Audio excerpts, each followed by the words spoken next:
improve connections across our county. Well, I'm glad to say that over 75% of premises in his constituency can access gigabit-capable broadband. That's up from 6% in 2019. But we want to do more, so we've included Mid and East Devon in our cross-regional framework for Project Gigabit, and that's currently undertaking pre-procurement market engagement, and we hope to be giving news very soon. Shall the Secretary Peter Kyle?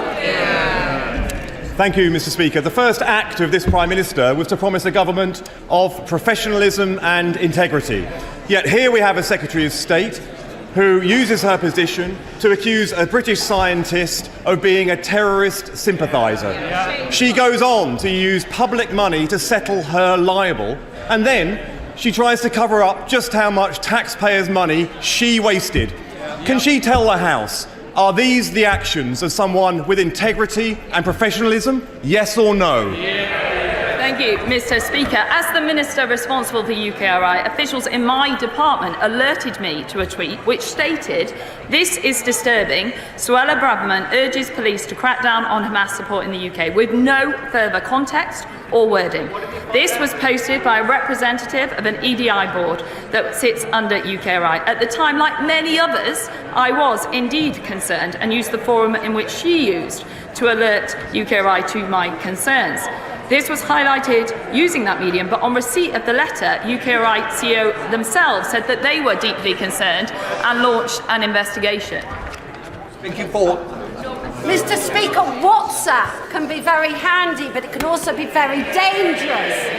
Its end-to-end encryption means even the most vile illegal content like child sexual abuse cannot be policed or prevented. Given the obvious dangers to children, does she agree that it is woefully irresponsible of Meta to reduce the age for WhatsApp to 13?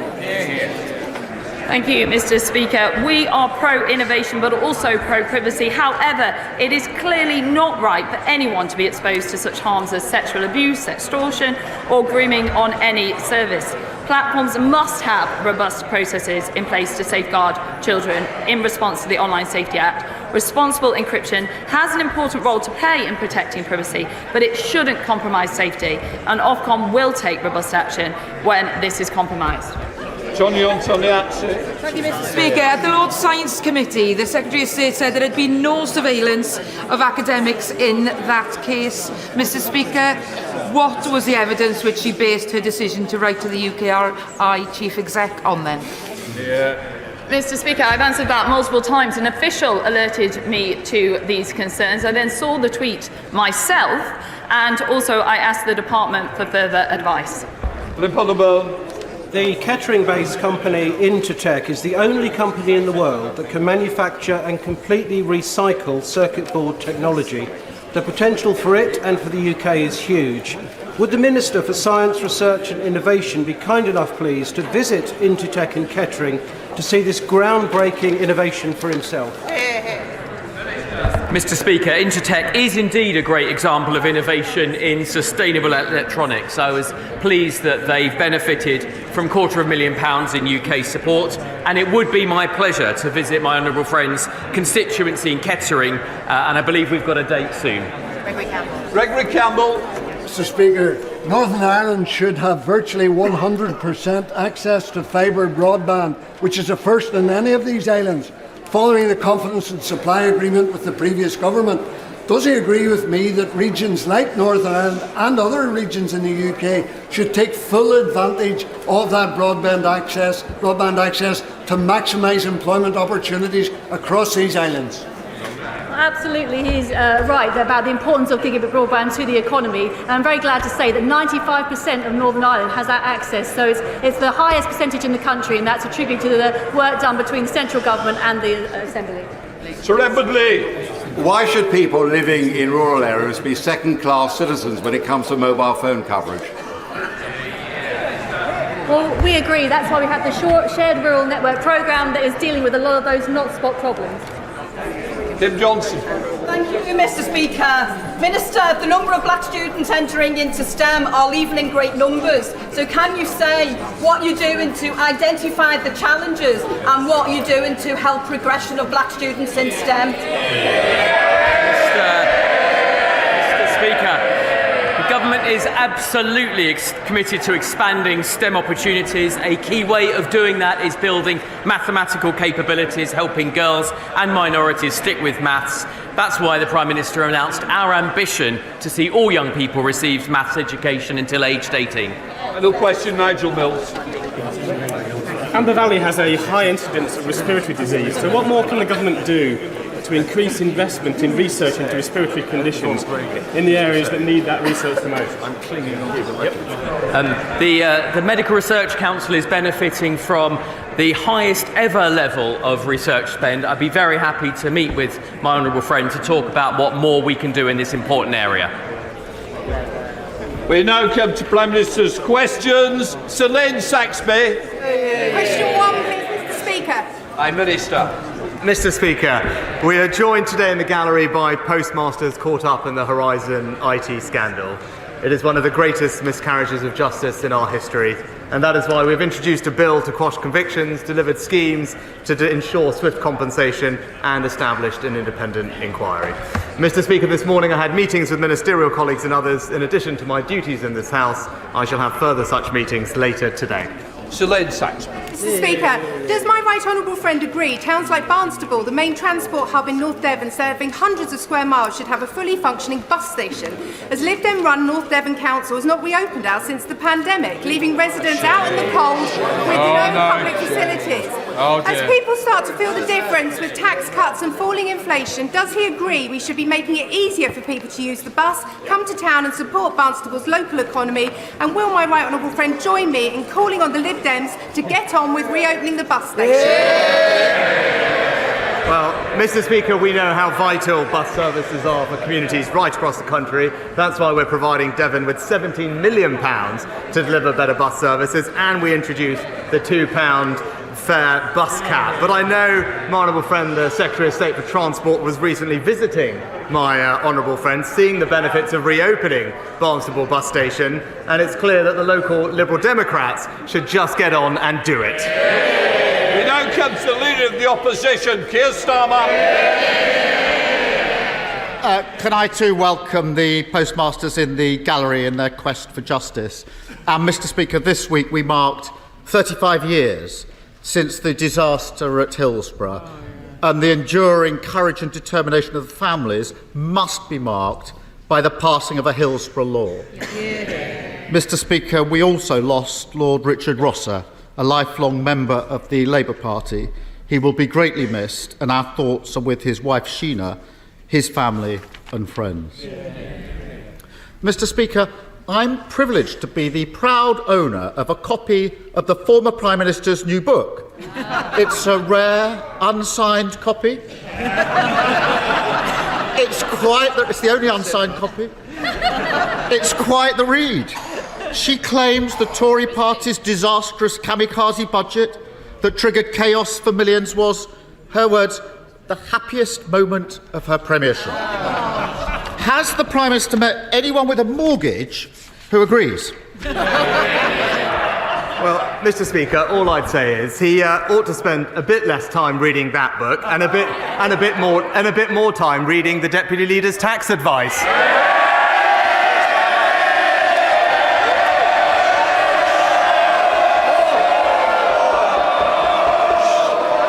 I think we'll have less talking.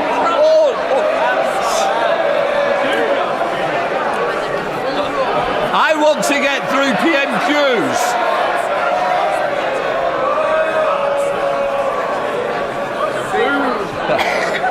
Keir Starmer. Mr. Speaker, we've got a billionaire Prime Minister and a billionaire Prime Minister, both of whose families have used schemes to avoid millions of pounds of tax, smearing a working class woman.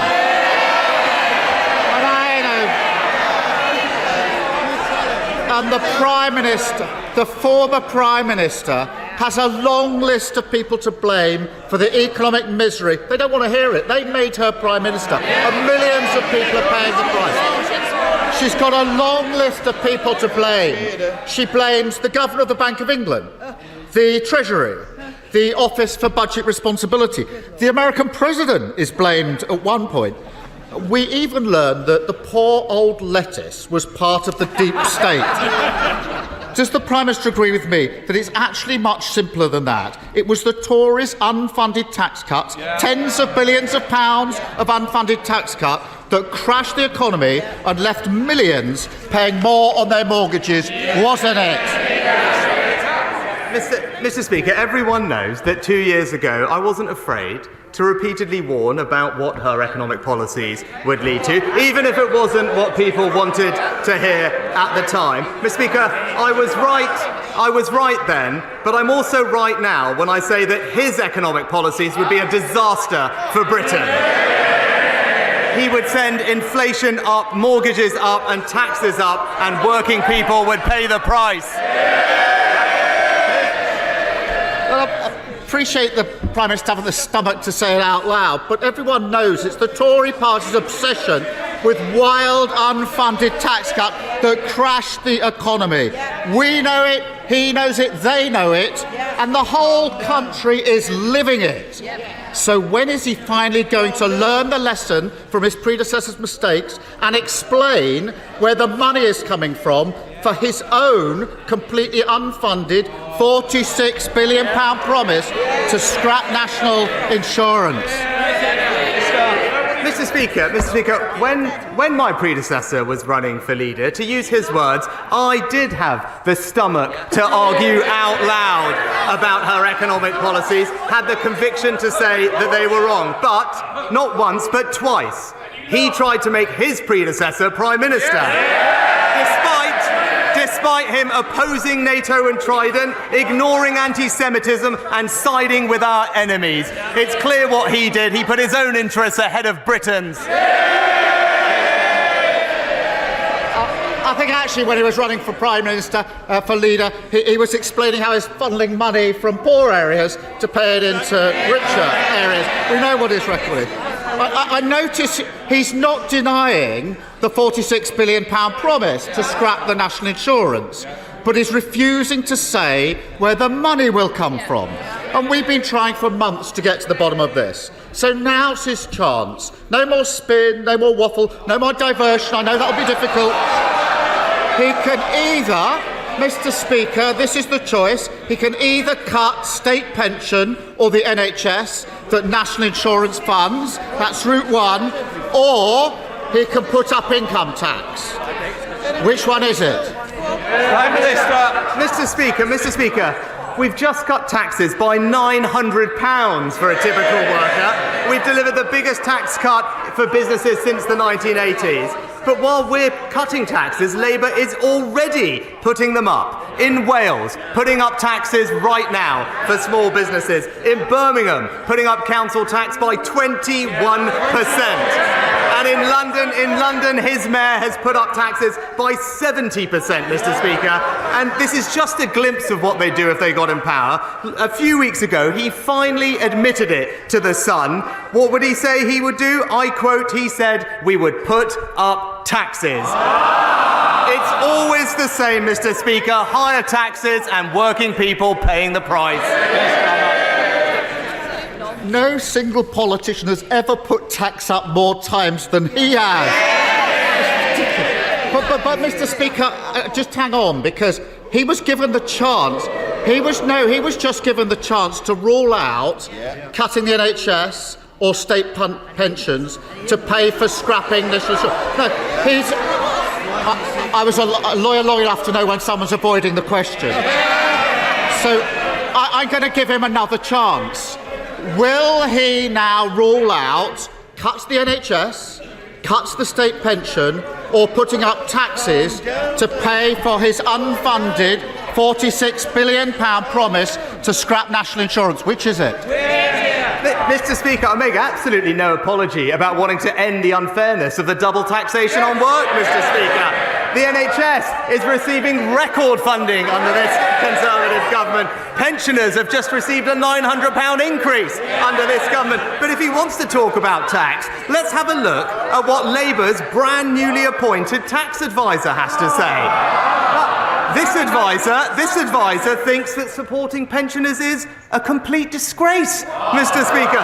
He believes their free TV licences are ridiculous. And if it wasn't bad enough, this advisor has called for increases in income tax, in national insurance and VAT.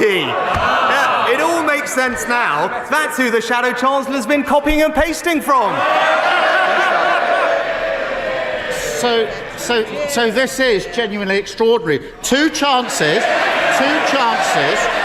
to rule out, Mr. Speaker, two chances to rule out cuts to state pension, cuts to the NHS, or income tax rises to fund his promise to abolish national insurance. Order. Mr. Hull, I want you to set a good example, not a bad one. Keir Starmer. Mr. Speaker, this really matters. He's had two chances to rule out these cuts to NHS, cuts to tax or pensions or tax rise. This matters to millions of people watching who want to know what's going to happen to their NHS and pensions. It really does matter to millions of people who are watching. So I'll be really generous now and give him one last chance. Very simple, very clear. Is his £46 billion promise to abolish national insurance being paid for by cuts to the NHS, cuts to the state pension, or yet another Tory tax rise? Mr. Speaker, he's really got to keep up, Mr. Speaker. Right? It's this government that's just delivered a £900 increase to the state pension. It's this government that's already committed to the triple lock for the next Parliament. He had 6 opportunities. I didn't think I heard him say that, Mr. Speaker. And when it comes to the NHS, you'd much rather be treated in Conservative-run NHS in England, not the Labour-run NHS in Wales, Mr. Speaker. But it's another week where all we heard is political sniping, Mr. Speaker, not a word about their plans for the country. He's failed to acknowledge that since we last met, taxes have been cut by £900, state pensions gone up, free childcare has been expanded, wages have risen for 9 months in a row, Mr. Speaker, and just today, inflation down again to 3.2%. Our plan is working and the Conservatives are delivering a brighter future for Britain.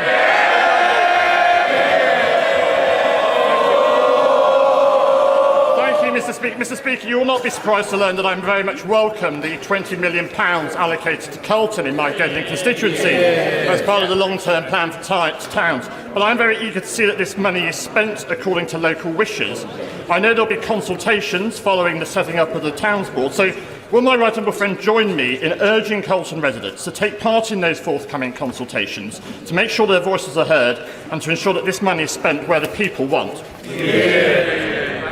Can I thank my honourable friend for his tireless campaigning on behalf of the residents of Carlton. Our long-term plan for towns means that 75 towns across the country, including Carlton, will benefit from £20 million each to invest in their local area. But crucially, as he said, that will be in the hands of local people deciding on their priorities for the place that we live, whether it's regenerating local high streets, investing in parks and green spaces, or tackling antisocial behaviour. We're levelling up across the country, and he deserves enormous praise for his role in securing that investment. SNP leader Stephen Flynn. Thank you, Mr. Speaker. This week, a former Prime Minister who oversaw a financial crash before being unceremoniously turfed from office told the public the truth, and I'm not referring to that one, Mr. Speaker, because on Monday, Gordon Brown told the people of these Isles that the forces pulling Britain apart are greater than the forces holding it together. So maybe the Prime Minister can find some time this afternoon to perhaps agree with just one of his predecessors. Well, Mr. Speaker, where I do agree with my predecessor very strongly is that Scotland would be far stronger inside the United Kingdom. Stephen Flynn. Mr. Speaker, of course, where Gordon Brown was also correct was in stating that Scottish independence is not simply off the agenda. And indeed, those remarks were echoed just yesterday by the General Secretary of the Scottish Trade Union Congress, who stated that it remains an unresolved issue, Mr. Speaker, before going on to state, and I confirm, and they may laugh at her, but she said, that can be a very dangerous place to end up in when you are not allowing people to express their wishes in a democratic manner. So may I ask, may I ask the Prime Minister, does he welcome the fulsome, wholehearted and warm support of the Labour Party in denying the people of Scotland that opportunity to have a say over their own future? Well, Mr. Speaker, we did have a democratic vote on that topic, but what I would suggest to the SNP is that rather than obsessing about independence and indeed wasting time cracking down on free speech and trying to lock up J.K. Rowling, he should focus on what the people of Scotland actually care about: schools, hospitals, jobs and our new tax cuts. Andrea Jenkins. Thank you, Mr. Speaker. I abhor a two-tier policing system, and we must ensure that everyone's treated equally under the rule of law. The Labour Police and Crime Commissioner who investigated the Beergate scandal handed their police chief constable a new 3-year contract whilst the investigation into the Labour Party leader and deputy leader was ongoing. Now, 2 former Labour MPs are overseeing the force due to investigate the opposition deputy leader. Does the Prime Minister agree with me that complete transparency throughout this investigation is of the utmost importance?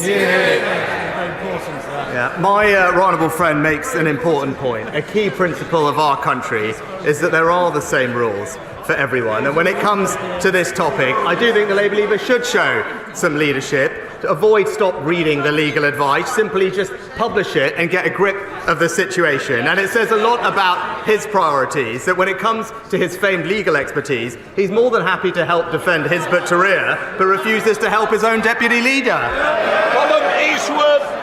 Thank you, Mr. Speaker. The recently published Canova report makes it absolutely clear that the IRA was riddled with British agents from top to bottom. Those agents were involved in abduction, torture and murder of British and Irish citizens. The British government, successive British governments, knew all about it and did nothing. The report also calls for an apology from the government to those victims. Will the Prime Minister take this opportunity now to make that apology?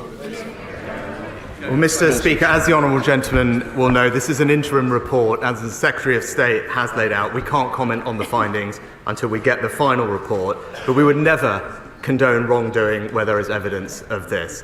But I will say this also, because it's not said enough. The overwhelming majority of the police, armed forces and intelligence services served with great distinction.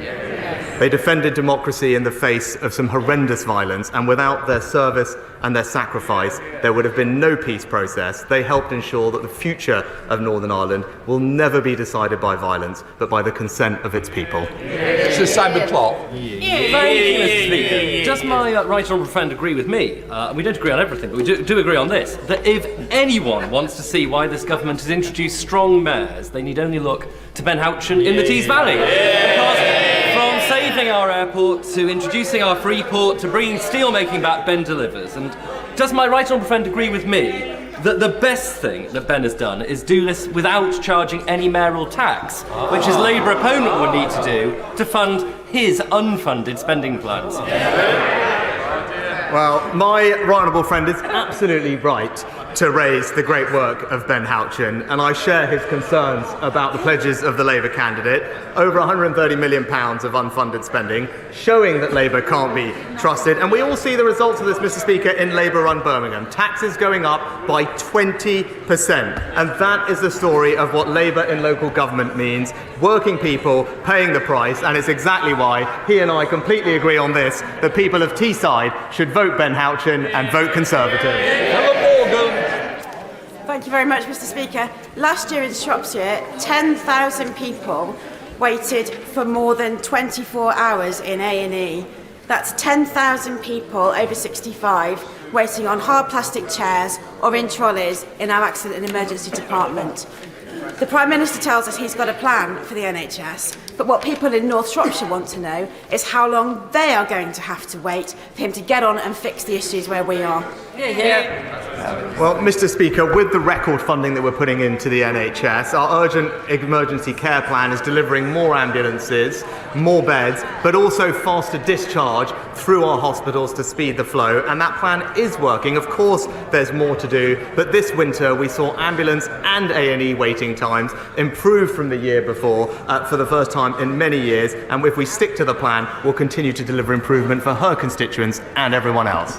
Gareth Johnson. Thank you, Mr. Speaker. Mr. Speaker, in 2010, somebody earning £15,000 a year paid £1,700 in income tax. Today, somebody earning £15,000 a year pays less than £500 of tax. So does the Prime Minister agree with me that this has helped create jobs, growth and self-reliance?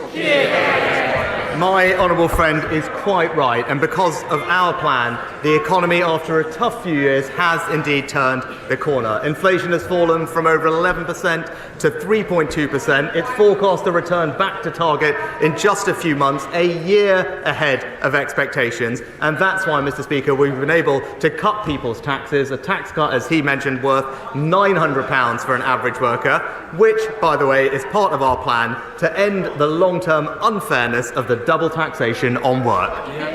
Sarah Aldey. Thank you, Mr. Speaker. 4 years ago, my constituent Juliana was drugged and raped by her then boyfriend. After his conviction, Juliana was advised that reading a transcript of his trial would help her to come to terms with her experience. But when she requested that transcript, she was told that she would have to pay more than £7,000. Astonishingly, Juliana is not alone. I have heard about victims who have been quoted fees of up to £22,000 just to read trial transcripts that are part of their own story. Mr. Speaker, justice should not have a price tag. The Liberal Democrats' amendment to the Victims' Bill would give all victims the right to read sentencing remarks and summings up free of charge. Juliana is here in the gallery today, and she asks if the Prime Minister will support that amendment. Will he look her in the eye and say yes? Mr. Speaker, I'm extremely sorry to hear about Juliana's case, and my sympathies with her and indeed her family. We are committed to improving victims' access to court transcripts to help them move on and rebuild their lives. We already offer a free service to families of homicide victims, for example, and that's why we have already committed to a one-year pilot to help identify the current demand, inform our next steps, and alongside this, we're actively looking at other options to immediately reduce the costs. James Sunderland. Mr. Speaker, Bracknell Forest Council has a particular challenge with special educational needs, and I'm keen to support them. I am grateful to the Government for the recent SEN review, the significant increase in resources and the bespoke safety valve programme for Bracknell, but additional school places are needed now. Could the Prime Minister please agree today to release the funding for our new SEN units at Sandhurst and Edgebarrow schools and commit to fully funding up front our new SEN school in Crowthorne? Can I thank my honourable friend for highlighting how Bracknell Forest's local authority has worked positively with the department through the safety valve programme, and as part of that agreement over the next few years the council will receive £16 million in extra funding to provide the vital education that my honourable friend's constituents deserve. I'm told that the department is still reviewing capital bids for the safety valve programme, but they will be in touch with local authorities directly as soon as possible. Daniel Zagler. In the exchanges earlier, we didn't hear much of a defence from the Prime Minister of his predecessor, so perhaps he could tell the House, what does he consider to be her greatest achievement? Mr. Speaker, Mr. Speaker, while the party opposite were busy trying to take us back into the EU and reverse the referendum result, my predecessor was signing trade deals around the world, which have now meant, Mr. Speaker, that Brexit Britain has overtaken the Netherlands, France and Japan to become the fourth largest exporter in the world. Thank you, Mr. Speaker.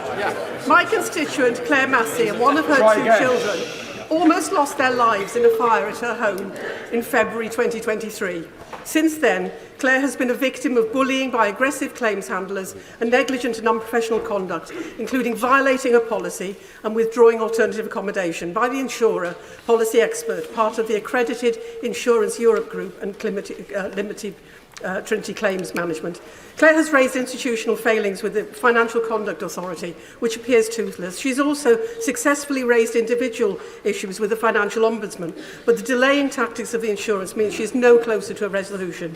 Claire is here in the gallery today and is asking, will the Prime Minister meet with her and me to look at how we can better protect consumers against bad practices in the insurance industry?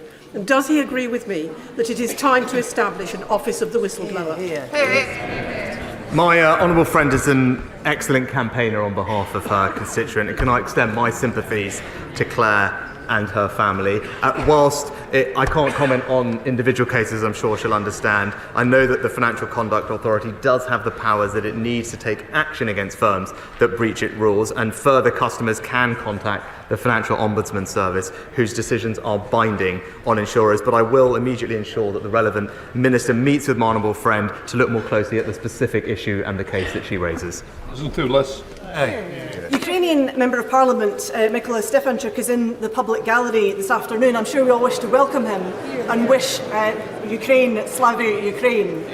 Mykola has told me that Ukraine has the people, Ukraine has the courage, but Ukraine does not currently have the weapons and the air defence to secure her freedom.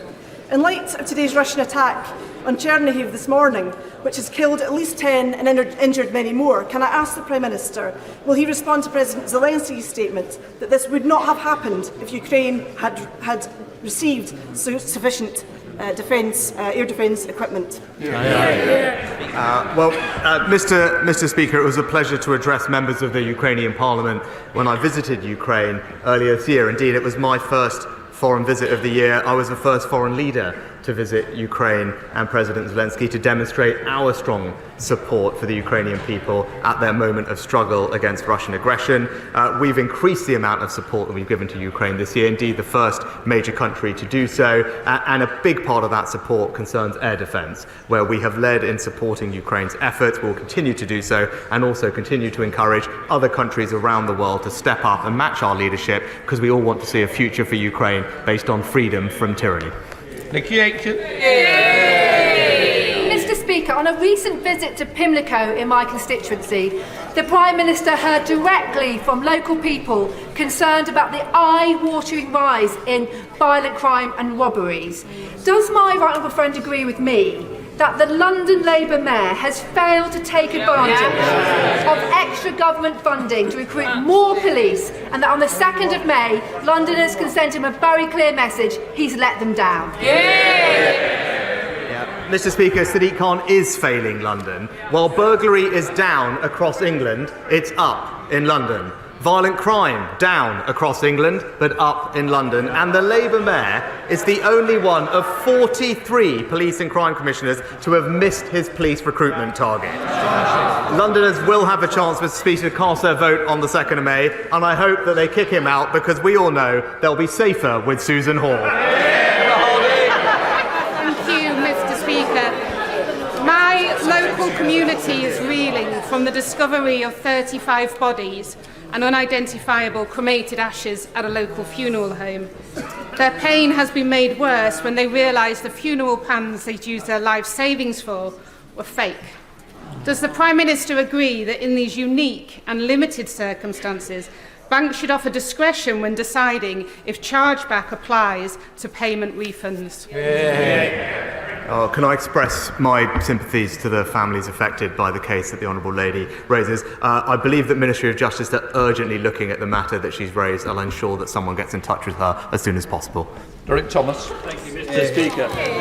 Robotic surgery allows laparoscopic surgery to be performed with increased precision, flexibility and control. This can result in reduced patient complication rates, reduced length of stay in hospital, and reduced hospital readmissions. However, there is currently no robotic surgery provision in Cornwall. As a result, residents of Cornwall have to travel to Devon for robotic procedures, a journey of more than 80 miles, 120 miles if you're from Ellerslie, for West Cornwall and Ellerslie residents. Will my friend the PM, the Prime Minister, commit to ring-fence capital funding for Cornwall to establish a robotic surgery service and address the health inequalities our constituents have lived with for far too long? Can I thank my honourable friend for highlighting the potential of this innovative technology for patient care. I'm delighted to see that more generally Cornwall is benefiting from our new hospital programme, providing a new women's and children's hospital in the centre of Royal Cornwall, which he and I discussed when I was last with him. But I can also tell him that NHS England are actively exploring opportunities to expand robotic assisted surgery. Any decisions on funding new allocations will factor in health inequalities, such as areas with less access to robots today, and I will ensure that the current access to robotic surgery in my honourable friend's local community is appropriately considered by the relevant health minister. George Galloway. Mr. Speaker, the Prime Minister told us on Monday that he was off to make a telephone call to Mr. Netanyahu to urge restraint on a government that has killed and maimed well over 100,000 people in 6 months, 72% of them women and children. Can you tell us how the telephone call went and what he will do if his advice is not taken and an unrestrained war begins? Mr. Speaker, I was pleased to speak with Prime Minister Netanyahu, who thanked the UK for their support of Israel's security over the weekend. We also discussed the situation and how Iran is isolated on the world stage, and also I made the point to him that significant escalation is not in anyone's interest, and it's a time for calm heads to prevail. I also reiterated our concerns about the humanitarian situation in Gaza, where I welcome the statements and commitments that the Israeli government have made about significantly increasing aid into Gaza, and now we need to see those commitments delivered. Nigel Mills. Thank you. The residents in Smalley and Denby are now faced by two huge solar farm applications with only a 500-metre gap between them. And both sites are wholly in the Greenbelt. So would the Prime Minister agree we should change planning guidance to make it absolutely clear that productive farms in the Greenbelt are not the right place for solar farms, and the investment and the time being spent should go on sites that might be appropriate, like car parks or brownfield land or roofs of industrial buildings, rather than wasting people's time and causing fear like this? Well, Mr. Speaker, my honourable friend is right that particularly at a time of increased geopolitical risk, we must protect our nation's food security and therefore our most valuable agricultural land.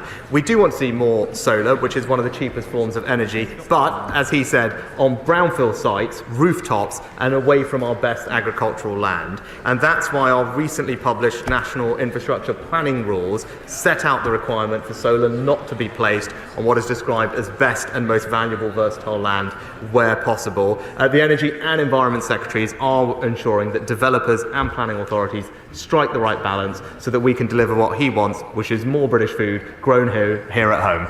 That's from McKinnell.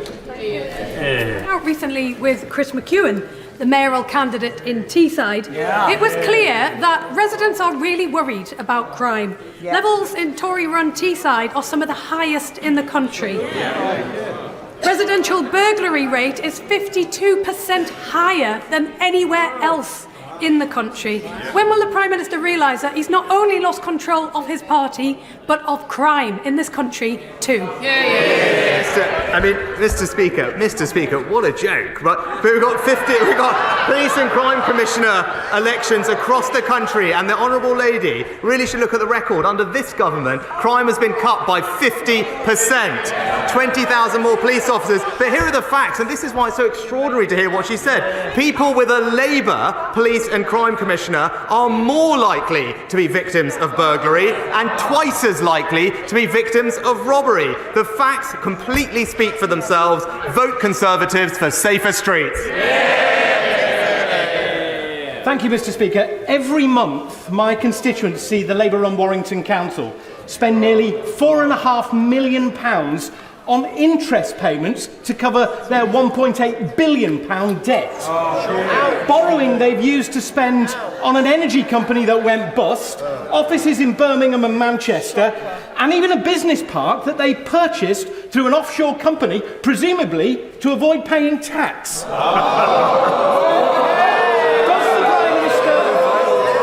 the Prime Minister agree with me? It's time to send in the inspectors. Warrington Council has gone too far in its money-making schemes, and local councils should focus on delivering great services, and the way to achieve that is vote Conservative on the 2nd of May. Well, Mr. Speaker, this year the government announced a further £600 million in extra funding for local councils, a real terms increase as it has done every single year of this Parliament. But we all know what happens when Labour are in charge, whether it is racking up debt in Warrington, as my honourable friend said, the 21% council tax increase in Labour-run Birmingham, or indeed slashing services in Nottingham, or as I just said, higher crime on average in each Labour Police and Crime Commissioner area. It's crystal clear, Mr. Speaker, that whenever Labour are in charge, it's working people that pay the price. Thank you. Mr. Speaker, while 64,000 people are on the waiting list for a council house in the West Midlands, families are living in hotels, in cold and damp homes and mouldy flats. The Mayor of the West Midlands, Andy Street, has built 46 social homes in 8 years. Does the Prime Minister think that is good enough? Yes. Mr. Speaker, Andy Street is absolutely delivering for the West Midlands. Unlike the Labour Mayor in London, he's delivered on all his housing targets, in fact. But it's the Labour-run council in Birmingham that's imposing on her constituents and others a 21% council tax rise. And what are they getting in exchange for that? 600 job losses, cuts to services, and on some streets, they're even turning off the lights, Mr. Speaker. I tell you, what Labour have done to Birmingham, the Conservatives will never let them do to Britain. Thank you, Mr. Speaker.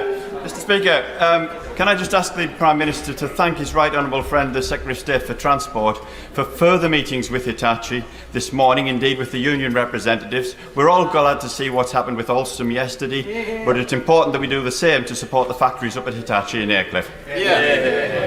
Well, Mr. Speaker, can I thank my honourable friend for his role in championing the rail industry in the UK. As he rightly said, the Department for Transport and the Secretary of State have been actively engaged with companies to ensure we have a robust supply chain. And as he knows, we're investing record amounts in rail investment, particularly in the north, and we're pleased to see that that's being delivered. Question, Nasha. Speaker, the Prime Minister is no doubt aware of the collapse of SSB law, and many constituents, including hundreds in my constituency, have been affected and have bills of hundreds, up to hundreds of thousands. One constituent had to sell his wedding gifts, and his father had a heart attack with the stress.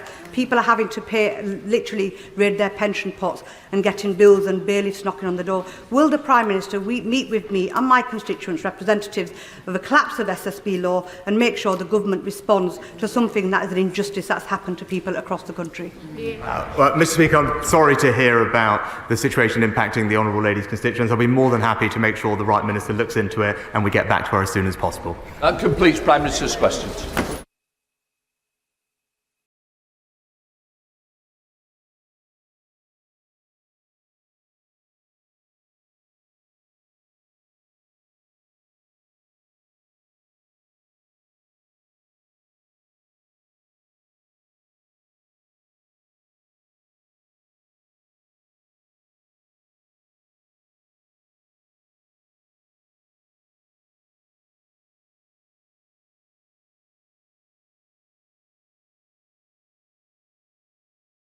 Right, the Chamber's now cleared. We now come to the urgent question. Shadow Secretary of State, David Lammy for... Mr. Speaker, I ask an urgent question to ask the Secretary of State if he will make a statement on the humanitarian situation in Gaza. Minister. Thank you, Mr. Speaker. The Deputy Foreign Secretary is regrettably unable to respond to this question in person, as he is in the World Bank Spring meetings in Washington. I will respond on his behalf. Earlier this month, we passed a grim milestone, 6 months since Hamas's horrific terrorist attack on Israel. The UK government has been working with partners across the region to secure the release of hostages, including British nationals. We want to see the release of all hostages. Palestinian civilians have spent these months suffering, with conditions worsening by the day. The humanitarian situation in Gaza is dire. The Iran attack and our support for Israel have not changed our focus on ensuring Israel meets its commitments to enable at least 500 aid trucks a day to enter Gaza, to open Ashdod port for aid deliveries, expand the Jordan land corridor, open a crossing into northern Gaza, and extending hours at Kerem Shalom and at Nitzana. We're pushing as hard as we can to get aid to Palestinian civilians. And as this House knows, we've been urging Israel at the highest levels to take immediate action on the bottlenecks holding up humanitarian relief. We have recently seen a small increase in the number of aid trucks being allowed to enter Gaza, but not all of them are full, and numbers are not yet close to reaching the levels required, given the severity of the humanitarian situation we now see. We will continue to press Israel to take immediate action to open Ashdod fully for humanitarian aid.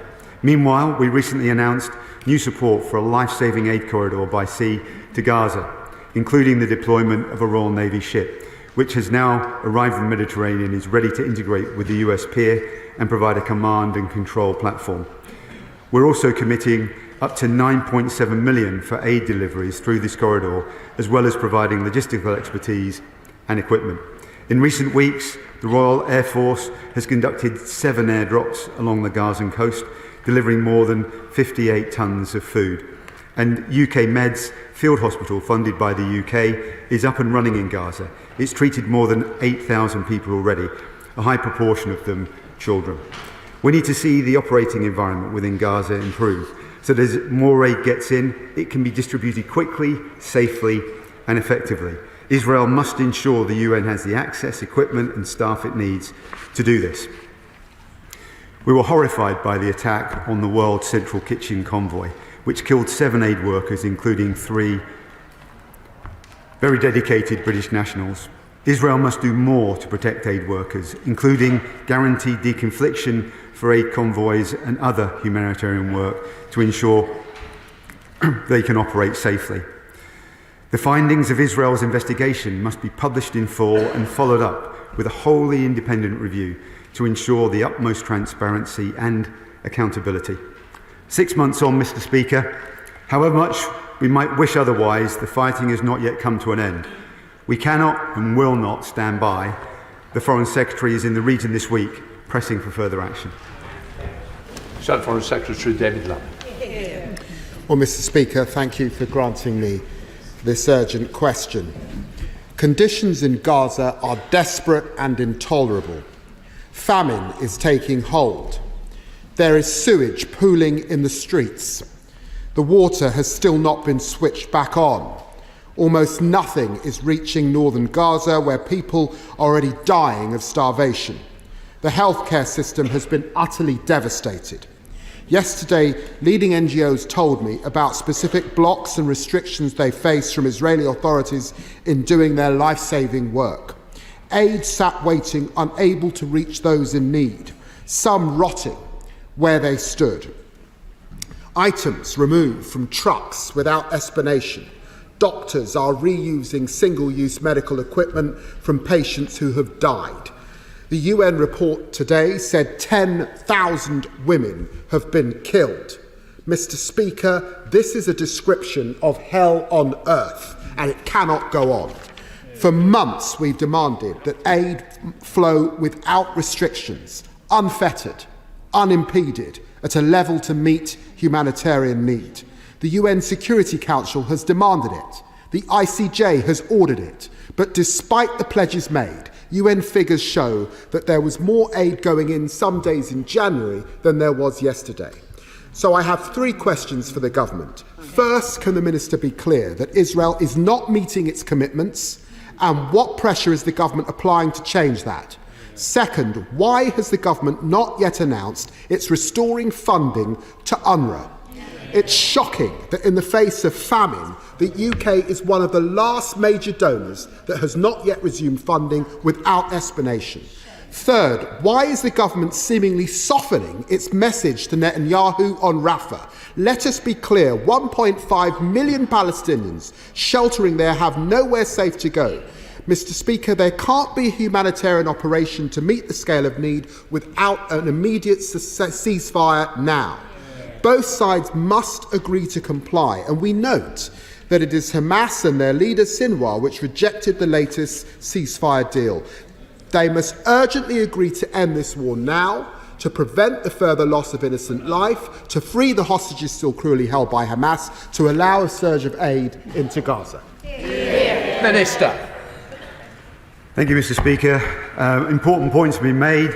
And I think it's important to welcome that Israel's commitments to increase the amount of aid getting into Gaza and the limited steps that have been made. But, this is an important but, more must be done, as the Right Honourable Gentleman was saying, to realise these commitments. And we continue to urge this. As I said, the Foreign Secretaries in the region, we're working hard on these issues.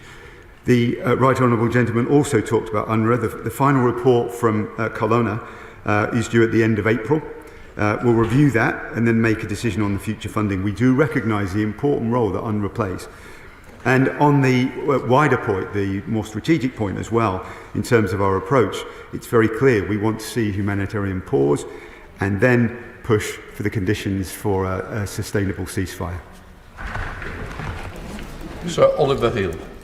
Right honourable friend, agree with me that the position of the hostages is absolutely key to this. And is he able to report any more progress? I mean, he's explained that Hamas have not agreed to the latest situation, but doesn't he agree with me that pressure needs to be put on them by their interlocutors who are working with them to really do something solid on the hostage problem and do it speedily? The government continues to call for an immediate humanitarian pause, as we said, to allow for the release of hostages.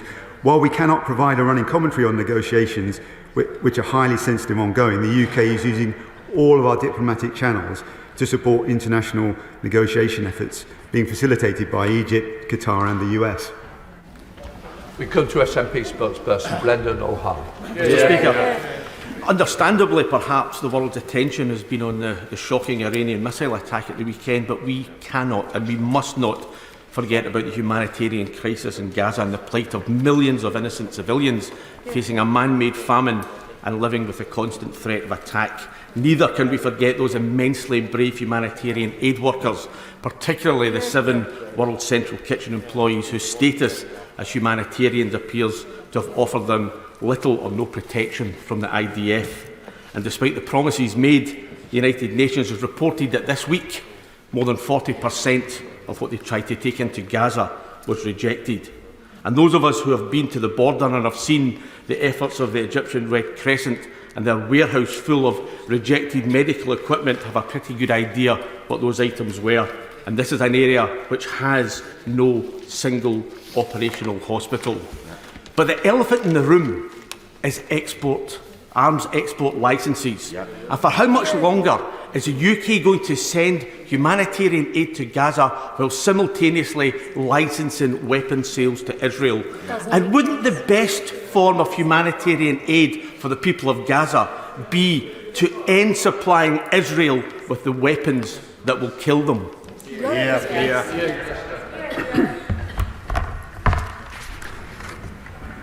The Honourable Gentleman is right to highlight what happened in Iran recently, and of course we mustn't forget the humanitarian situation on the ground in Gaza.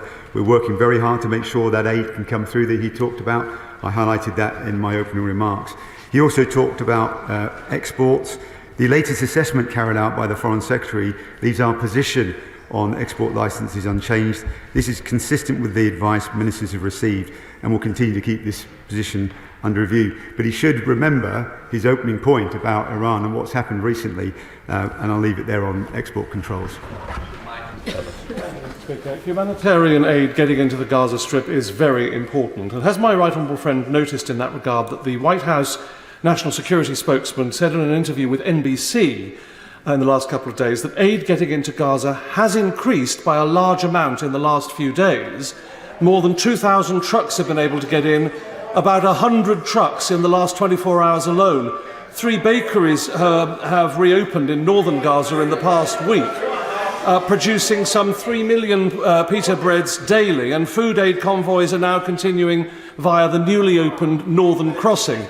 There's always more to do, of course, and as I said, it's very important. But will he accept that there are significant improvements, considering this is still an active war zone? I'm grateful for the comments from my right honourable friend. As I said in my response to the opposition previously,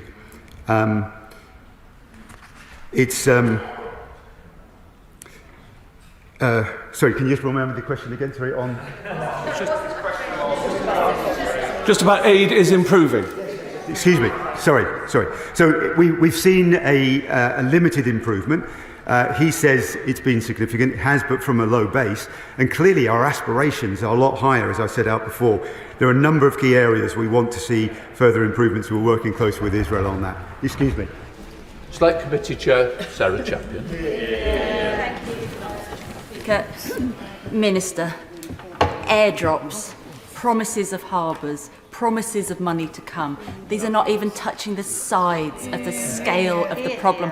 People are starving to death. Yes. At the beginning of March, my committee published a report for the UK government to press for more than 500 trucks of humanitarian aid a day to be allowed into Gaza, for all of the crossings to open, for the Israeli military to cooperate better with aid agencies to deconfliction, so that humanitarian workers can live but also safely carry out their vital work. And despite the Foreign Secretary's optimism of greater humanitarian flows, the weekly average is just over 1,100 trucks a week.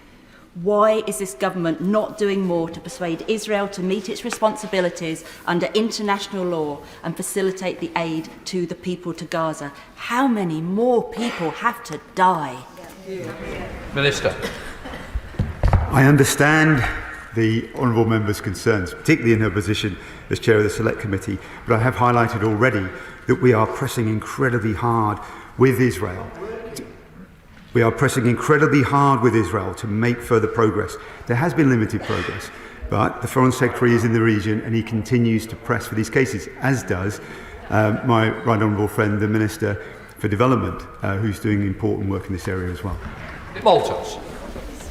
Mr. Speaker, I'm sorry to question the Minister again on the same theme, but he will start to appreciate the frustration in the House that over the last 6 months we've heard the government beg, plead, press, have telephone calls, meetings, have conversations, even the RAF in the sky to rightly defend Israel from Iran. And yet it's occurring to many of us that the Israeli government cares little for what we say. To the extent that Medical Aid for Palestinians now report that a famine is all but inevitable over the next few weeks in Gaza. When are we going to realise that saying things is making no difference and we actually have to act, not least to take steps to enforce the judgment of the International Court of Justice? When will we actually do something concrete to save these lives? Minister. As I said, we are pressing incredibly hard to make sure that we see further progress in this vital area. And as I highlighted before, one of the key things that we're doing is committing 9.7 million for aid deliveries through the life-saving aid corridor by sea to Gaza. This is a material step. This is action that's being taken. But clearly, we will continue to put pressure on the Israelis. They've made commitments. We want them to stand up and realise, or allow agencies to realise those commitments. Julie Elliott. Thank you, Mr. Speaker. Crossings are still not open. Trucks are going in half empty. 41% of requests from the UN to send in aid to northern Gaza are being refused by the Israeli government. That's the reality on the ground. The Colonna report comes out this Saturday, the 20th of April, not the end of the month. When will the government come to this House to tell us when it will reinstate funding to UNRWA, the only aid organisation with the infrastructure on the ground to deliver aid at scale? As I said, we will be reviewing that report, and when we've received it, we'll make our final decision. We'll come and explain to Parliament what that decision is. And as I also highlighted, and more importantly, as the Development Minister has highlighted, we recognise the vital role that UNRWA plays. Manchester. Speaker, the Foreign Secretary was very proud to announce that the United Kingdom has set up a contact group for the Middle East, which has members from Europe, it has from the Middle East and the United States. A key part of that link to the humanitarian situation in Palestine and Gaza is this. The European Commission and some of those members, all those members, have decided to fund UNRWA. They have, and they're part of the contact group to find a solution to the Middle East. And therefore, why is it taking us so long when our European counterparts have made that decision? And linked to that, I asked the Minister to ask the Foreign Secretary, I raised it with him and the Prime Minister to set up an international donors conference for Palestine. We did it with Friends of Syria. We now need to urgently move forward and show our leadership in this matter as the situation is getting very, very, very critical. Minister. As I said, I'll say it again, we wait for the final colonial report before we make the decision on UNRWA. The situation around this was particularly concerning, so we need that report to make the decision. And my honourable friend will remember that we have also trebled the amount of aid that we provided to occupied Palestinian territories, and now our task is to make sure that we can and find ways to get that aid in. Yesterday, Oxford doctors Nick Maynard and Deborah Harrington briefed parliamentarians very movingly about their experiences of treating people in Gaza. They impressed on us how important it was that they were kept safe, how many of their colleagues had died, and I'm sure the Minister and the whole House will thank them for their tireless work, and other aid workers and anyone who gives over their safety to save others. They also pointed out that the malnutrition that we are seeing now is making patients more vulnerable to infectious disease. And there is a report released by the London School of Hygiene and Tropical Medicine that has projected that if it continues as it is, 74,000 excess deaths, that's beyond those who have died by bombs, will die if something isn't done. So will the Minister agree with me that the only thing that needs to happen now is that immediate bilateral ceasefire, but also a rebuilding of the medical situation in Gaza now, not later, because that is what's stopping people from getting the life-saving treatment they desperately need. Minister. I join her in praising the vital work of aid workers in the most challenging of circumstances and highlight the courage and bravery that they demonstrate. And obviously we want to make sure that we create the conditions in which they can operate more safely. She calls for a ceasefire. We call for a pause that can lead to a sustainable ceasefire, which will enable that to happen. And of course, as we move to that situation, then some of the issues she talked about, particularly around providing that extra medical support, can be provided. Thanks very much, Mr. Speaker. Access to the north of Gaza for humanitarian aid is still dire. 28 children reported to have died of malnutrition and dehydration. UNRWA continues to be disproportionately affected by access restrictions and was last able to deliver food to northern Gaza at the end of January. Other countries, as we've heard, are restoring funding to UNRWA, including the United States. So why are we taking so long? Minister. We want to see the report and we'll make our final decision. We recognise the important role of UNRWA. We also recognise the importance of opening a crossing in northern Gaza, which she highlighted in her opening point, and we are pressing Israel to make sure that they stand up to their commitments. Richard Bergen. Thank you, Mr. Speaker. Yesterday, I attended a meeting of British doctors who've recently been in Gaza, and they described the systematic targeting of healthcare in Gaza. Let's be clear, that is a war crime. A UN Special Rapporteur recently warned a meeting of MPs organised that government ministers and officials involved in arms exports to Israel should be absolutely clear that they could be individually criminally liable for aiding and abetting war crimes in Gaza. So will the Minister say, on the record, in this House and ahead of next week's High Court hearing, that the legal advice the government has received has confirmed that there is no such risk and that arms sales are in line with international law? Minister. These assessments we've made on our position on export licences remain unchanged, and this is consistent with the advice that ministers have received. We'll continue to keep this position under review. Thank you, Mr. Speaker. As was referenced earlier, our close allies in the United States have commended Israel for stepping up the amount of aid getting into Gaza. Yet once those aid trucks are on the Gazan side of the border, Hamas has sought to hijack the trucks and seek to cynically use the distribution of aid as a political weapon, as recognised by this government. So, can I ask my right honourable friend what assessment he has made of the level of control exercised by Hamas on UNRWA and the distribution of aid. He makes important points, and that's why we're waiting for this final report, as I've said repeatedly, so we can make a final decision. The underlying situation relating to UNRWA was very, very challenging, and we need to make sure this aid is used for the appropriate purposes. He makes a very important point. Absolutely.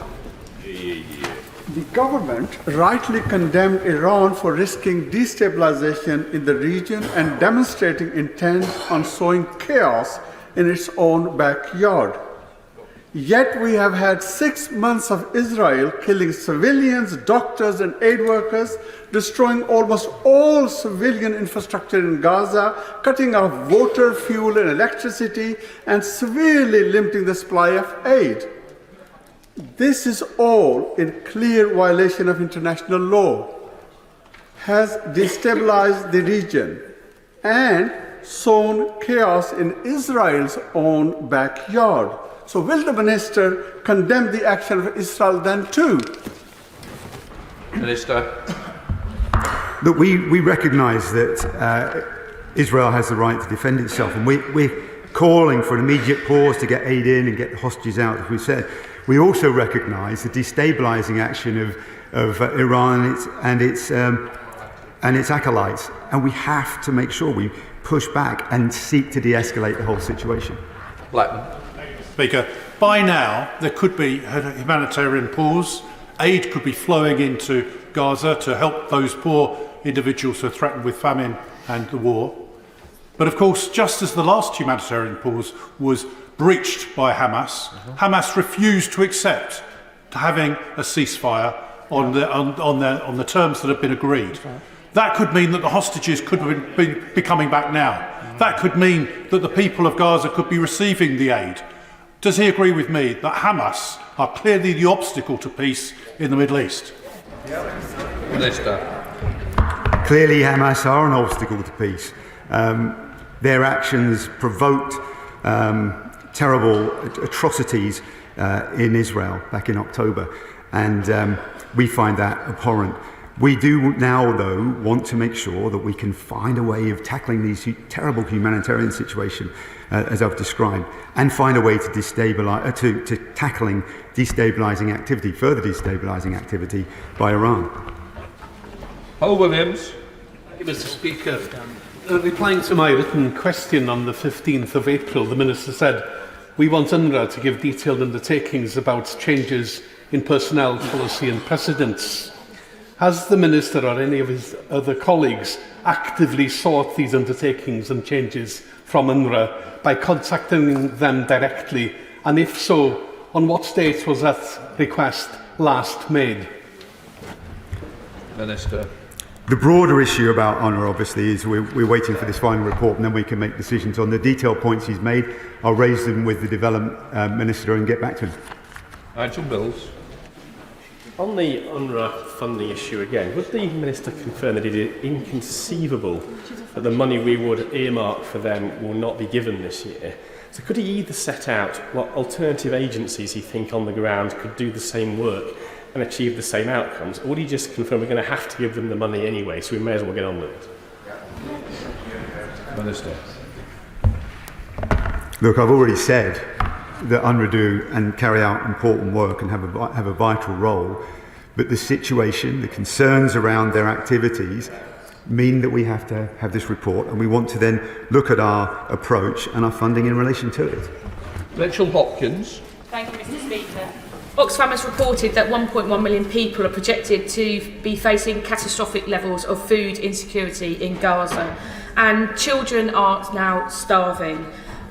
Samantha Power, Administrator of USAID, told US Congress last week that northern Gaza is now experiencing famine. Does the government share that assessment, and how will aid get there? Minister. We continue to be very concerned about the humanitarian challenges that are in place in Gaza, and as I've highlighted to the House, we are pressing really hard. We're taking steps ourselves. We've increased the amount of aid that we're committing to the region, and we're focusing laser-like to seek Israel to step up to the commitments they've made. They've already made some limited progress. We need to see more. Jemson. Mr. Speaker, thank you. Israel's right to self-defence comes with clear responsibility. Gaza has become a conflict hellhole, and the delivery of more humanitarian aid from the international community, including the UN, is non-discretionary.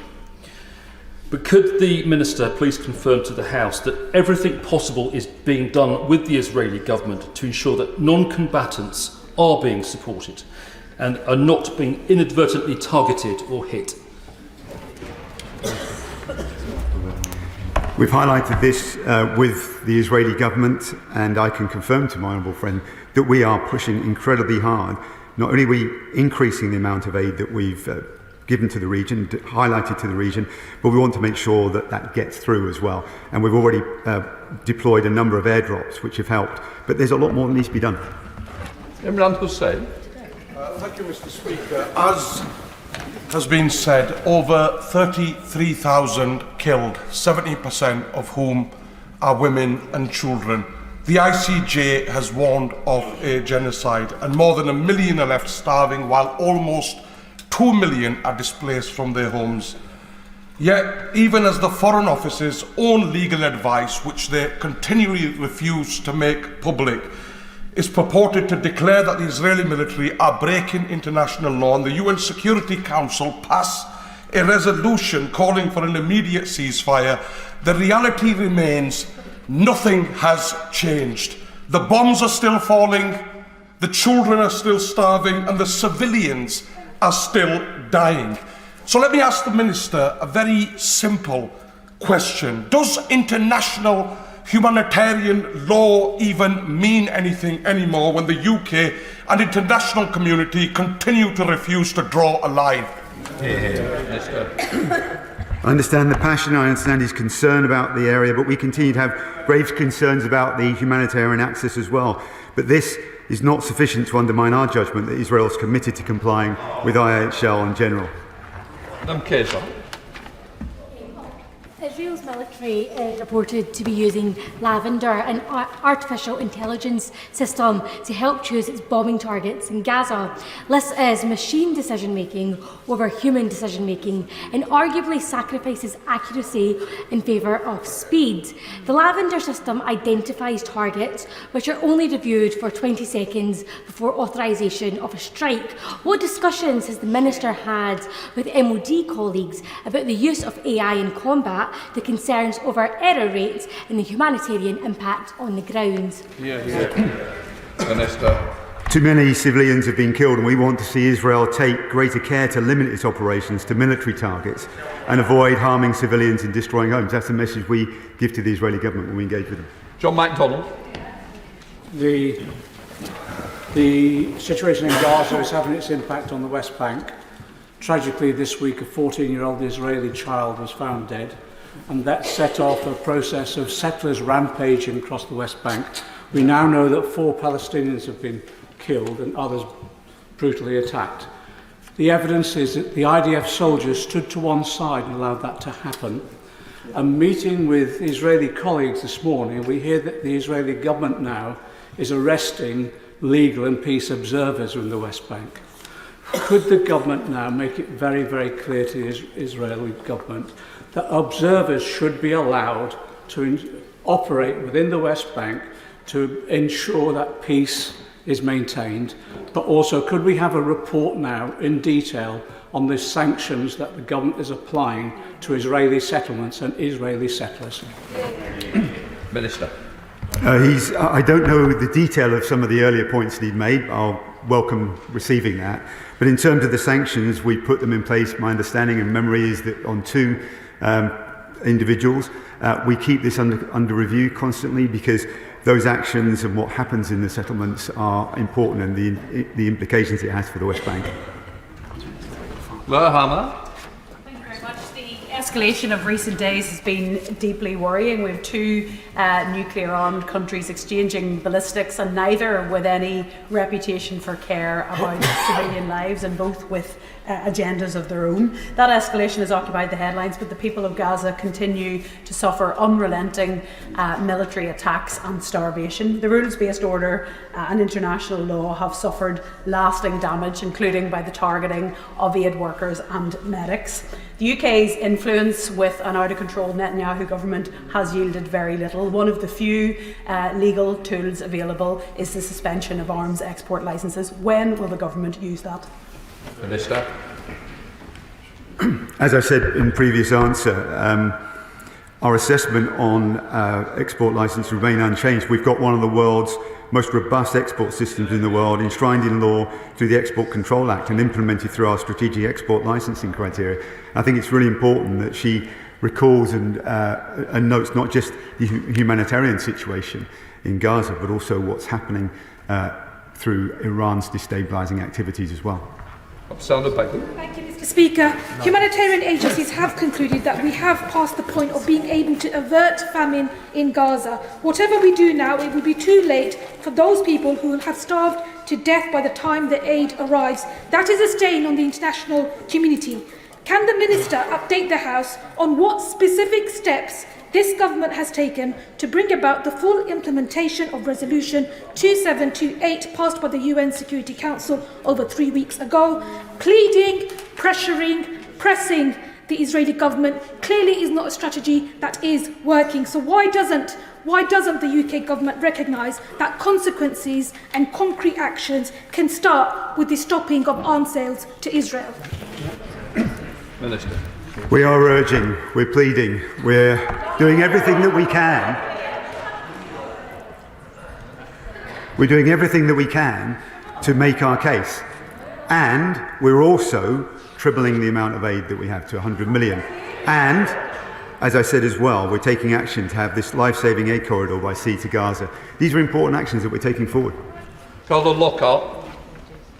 Thank you. Having seen the drone attacks on Israel at the weekend, it is disappointing to watch the government and US administration basically telling the Israelis to roll over and accept this aggression by Iran. It was, however, encouraging to see an alliance of air forces assist the Israelis to protect their people. I do wonder why there is little condemnation of this aggression against Israel and continued acknowledgement. Had October the 7th never happened, there would be none of this happening. Therefore, what is this government doing to ensure both Gazans and Israelis are free from Hamas and Iranian aggression respectively and can live normal lives? And as we say in the UK, Israel has the right to defend itself. Minister. I agree, the government agrees that Israel does have the right to defend itself, and as part of our approach to finding and putting in place, enabling to put in place a sustainable ceasefire, the role of Hamas has to be put clearly in place. It must not have the influence it has at the moment, and its ability to fire rockets into Israel will need to be completely diminished to enable that sustainable ceasefire to take action. Stella Creasy. Mr. Speaker, the Minister will know his words are not cutting through. Hamas was wrong to reject the ceasefire, but what Israel does next is not inevitable. And yet the Minister for Defence on Monday evening said that they were waiting for aid to be delivered to Rafah and for civilians to leave, and then they would begin the military operation. He will know there is nowhere for these people to go, and there is no food elsewhere. It is an impossible choice for people. A few pita breads will not cut it for millions of people at risk of starvation and at risk of harm from a military operation in Rafah. So what will the UK do if Israel proceeds with its threat to enter Rafah? Minister. As the Honourable Member knows, I respect her enormously, and we've worked together on a number of issues. All I would just say on this, vitally important, is that we want to urge restraint about this proposed military operation by the Israelis. We are also calling for restraint in response to what's happened with Iran, although notably the RAF and others were there to provide support to defend Israel from that attack from Iran. So the Foreign Secretary is in Israel, is in the region this week to tackle these very issues and address the points that I've made. Marcia Dicodella. Thank you, Mr. Speaker. On Monday, in response to my question about restoring UNRWA funding, the Prime Minister said that, along with allies, he was reviewing the interim findings. In subsequent responses to other honourable members, he said he was waiting for a final report, now which was due at the end of April. We know that this report is due on the 20th. Can we have a government statement on Monday where the government sets out a clear pathway back to restoring funding? The UK is the only major donor, aside from the United States, that have not restored their funding. Time is running out and lives are being lost. I recognise the importance of the point she's made, and all I would say, as I said previously, we're waiting for the report and then we will update Parliament on our decision. We need to review this report in detail. George Galloway. 17 repetitions of "we're waiting for the report" will become the new definition of complacency. The more I listen, Mr. Speaker, to both front benches describing the bloody, putrid sea of misery that is Gaza, the more I was amazed that both of them continue to support the supply of British arms and military components to the country that's doing all this. No one could understand that. And the more he said how hard they were trying, and personally I believe him, seems a sincere chap. But why isn't it working? If you're trying so hard while scrambling your jets to defend Israel, giving arms to Israel, why won't they listen to you?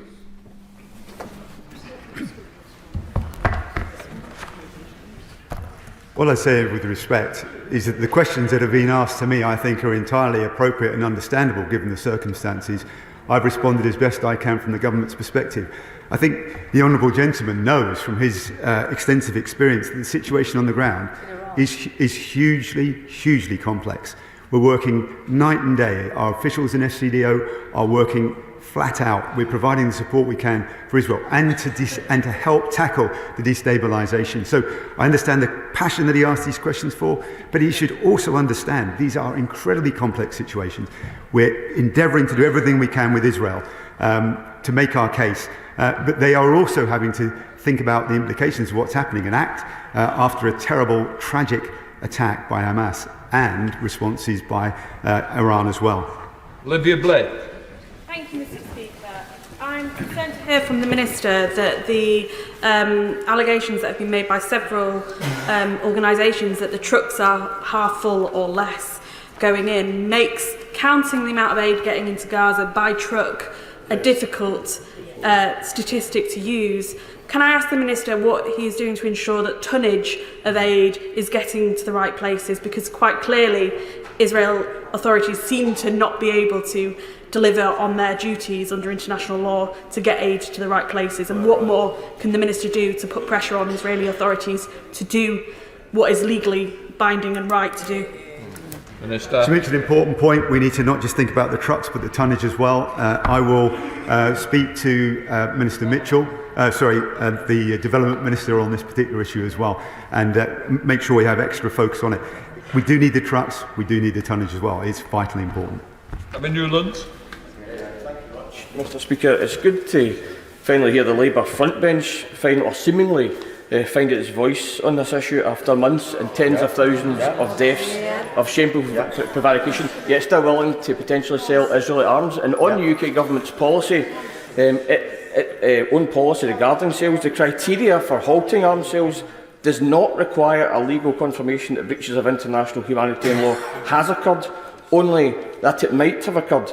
Does the Minister not consider the ongoing investigation by the ICC of war crimes and crimes against humanity and the consideration by the ICJ of potential genocide as an indication that breaches of international law might have occurred?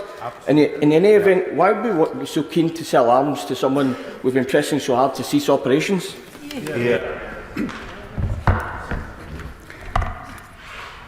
We continue to have grave concerns about the humanitarian situation on the ground, but this is not sufficient to undermine our judgment that Israel is committed to comply with IHL in general, and we've already talked at length about the export licences and our controls around that.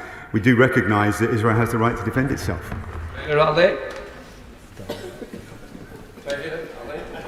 Thank you, Mr. Speaker. The Belgian Foreign Minister stated Israel was engaging in tactics of starvation.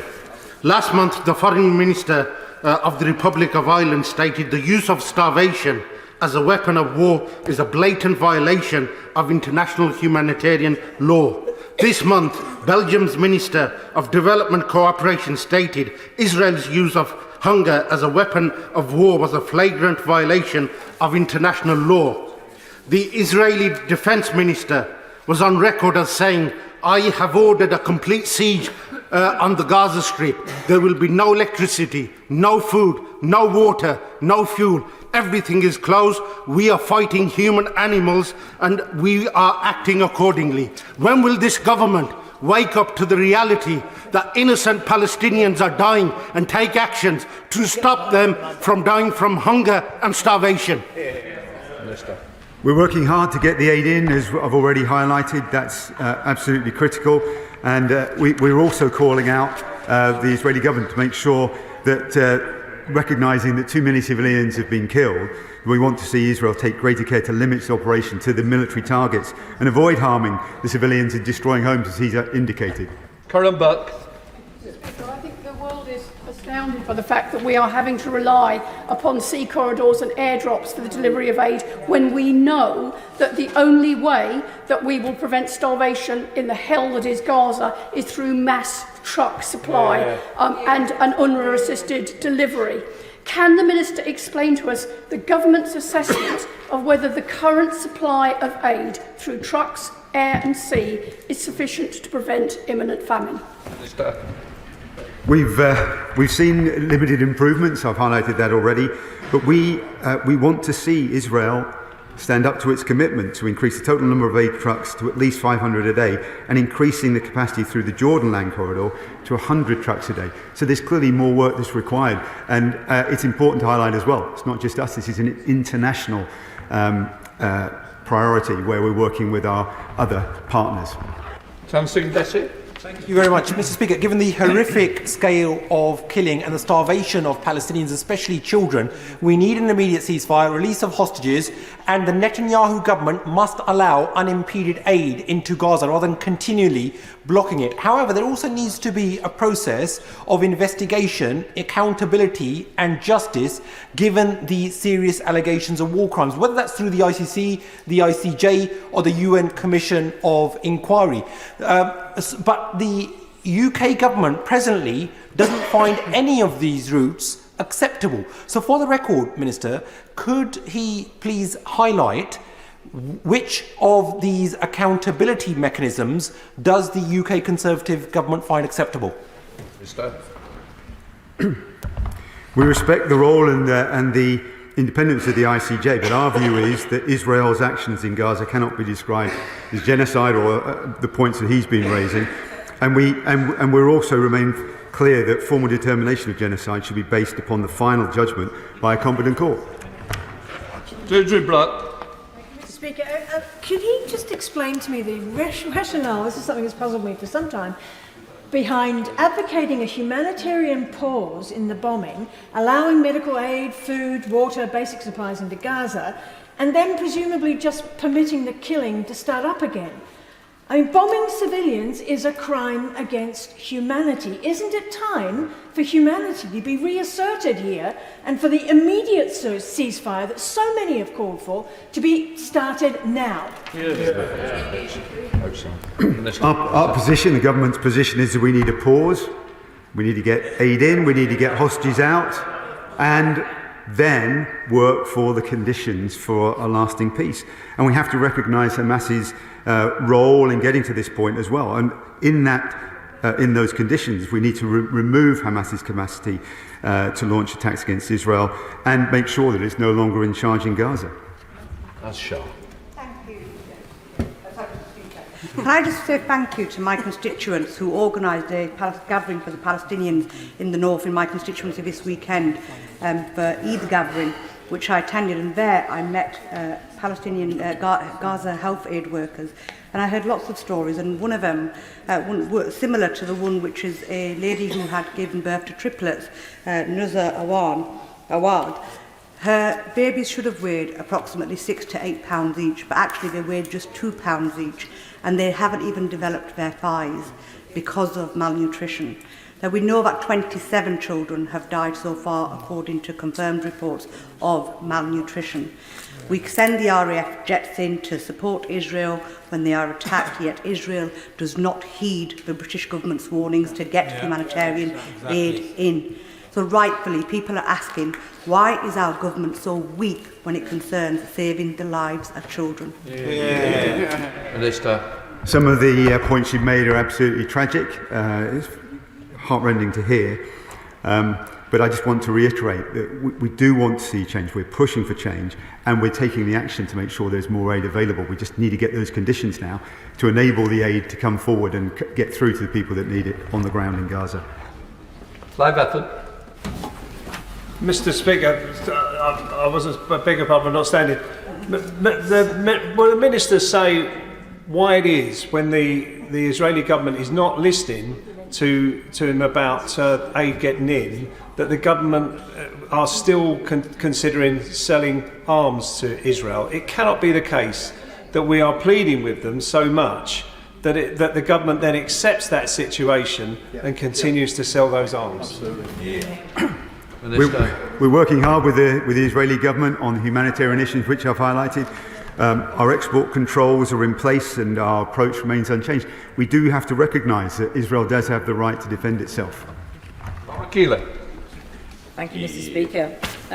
The Minister says the government recognises the importance of opening a northern crossing, but as my right honourable friend on the front bench said earlier, almost no aid is entering northern Gaza. The situation there is most desperate, in a desperate situation everywhere. Just what pressure, exactly what pressure is the government applying to ensure that routes to northern Gaza become operational as soon as possible and remain open?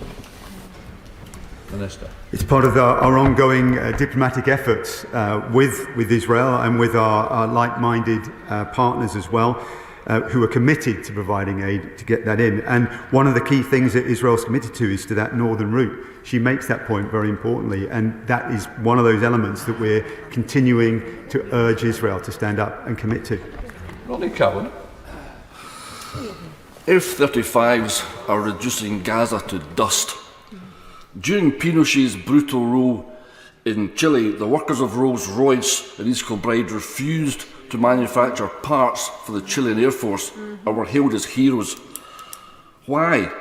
Why will this UK government not follow that humanitarian example and stop exporting the parts for F-35s? It's because we've got one of the most robust arms export regimes in the world.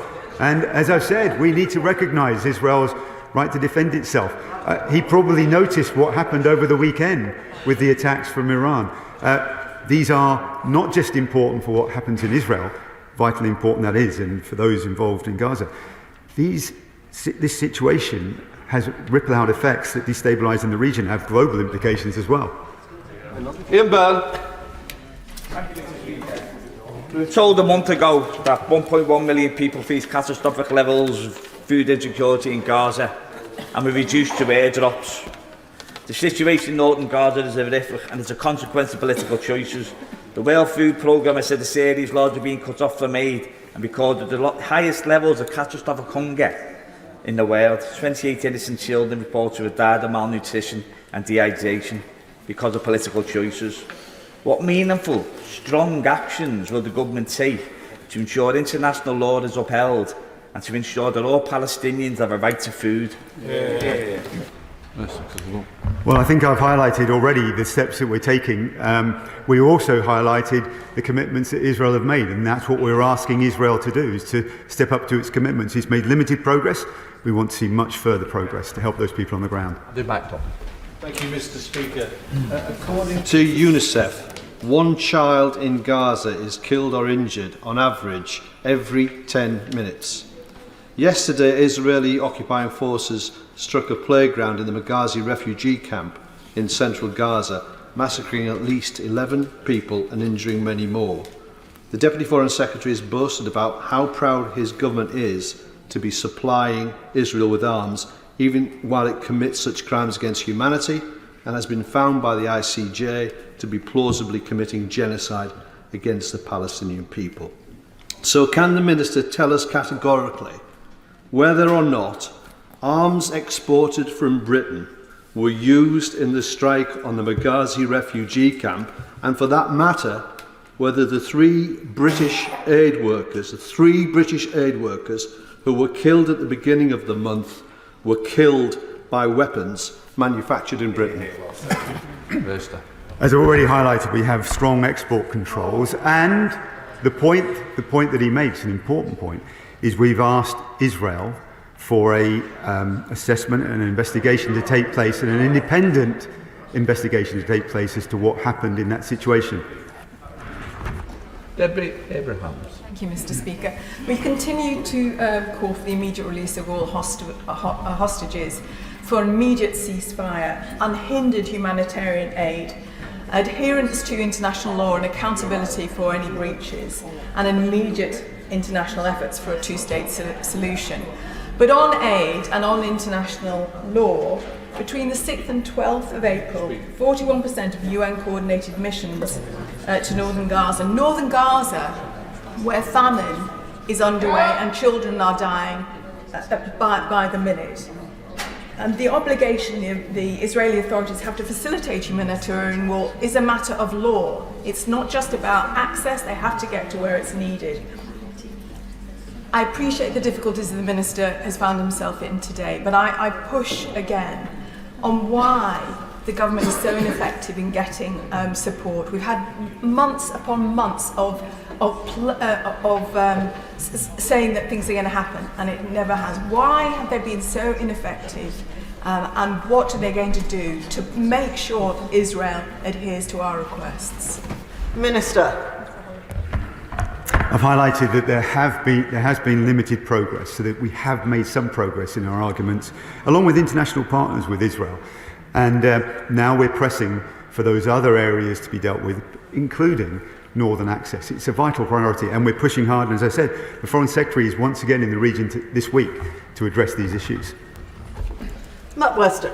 Thank you, Madam Deputy Speaker. Last week, Samantha Power of US Aid told Congress that they were witnessing famine in northern Gaza. Let's be honest here. To the wider global population, it appears Israel is using starvation as a weapon of war, whether it be the supply into the country or intimidating and killing those workers who should be distributing it. So does he share the US assessment of the situation, and will he commit to supporting and restoring the funding of UNRWA? Minister. We remain concerned about the implications and the targeting of civilians. Too many have been killed, and we want Israel to make sure they take greater care to limit its operations to military targets. And as I've said repeatedly, we await this report from Kelowna about the UNRWA situation, and then we can examine our response. Andy Slaughter. Thank you very much, Madam Deputy Speaker. Some 500 healthcare workers have been killed in Gaza in the past 6 months. That's more than the total number of healthcare workers killed in all conflicts around the world in the previous 2 years.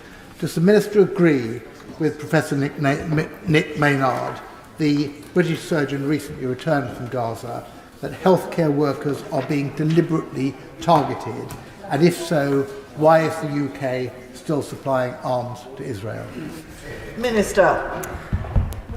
I've addressed the point about arms, but I think it's important the point he makes about protecting aid workers, and we believe they need to do much more to protect them, and that includes the guaranteed deconfliction of aid convoys and other humanitarian work to ensure that they can operate safely. Clive Betts. Thank you, Madam Speaker. I've heard the Minister repeatedly, in answer to questions, talk about pressure on Israel, encouraging Israel.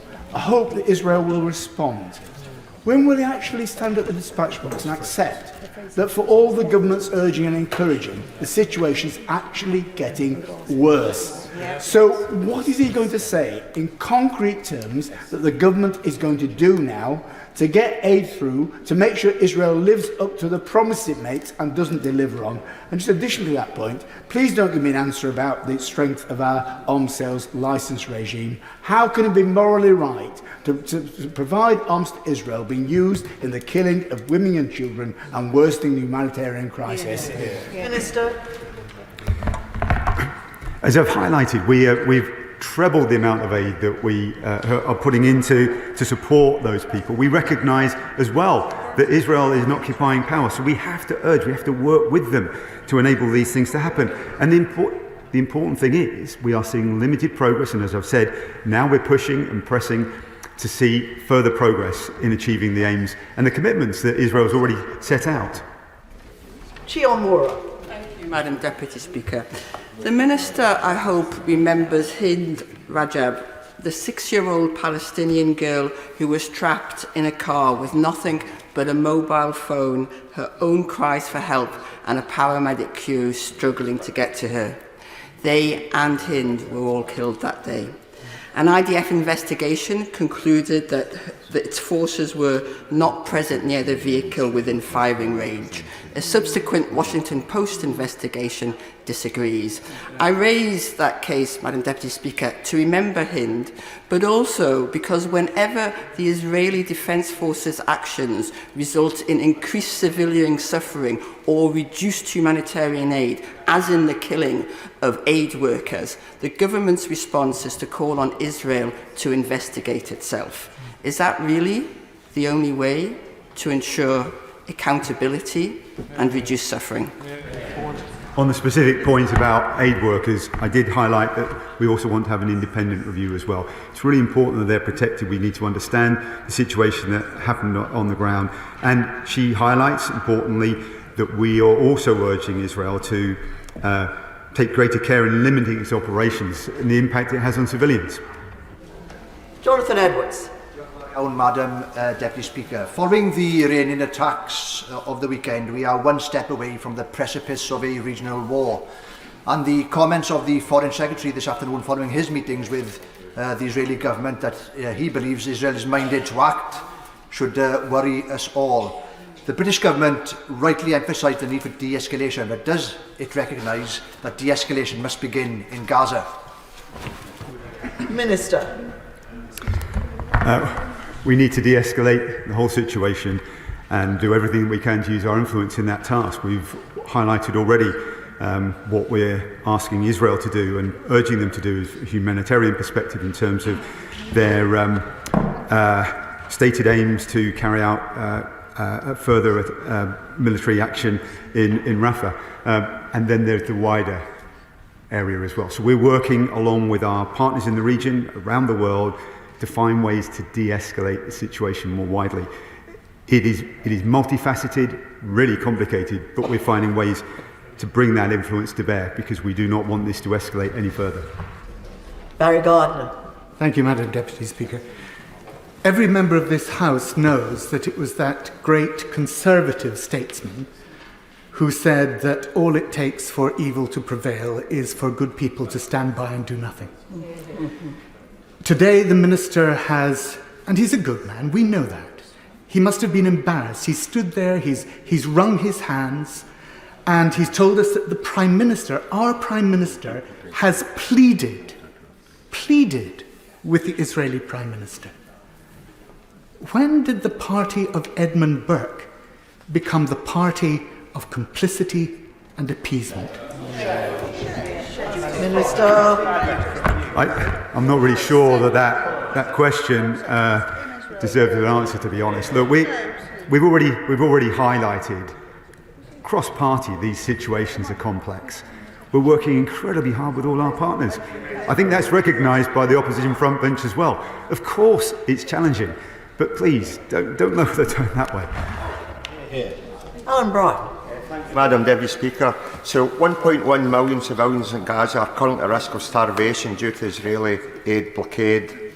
It's clearly a breach of humanitarian law and a breach of interim ICJ ruling.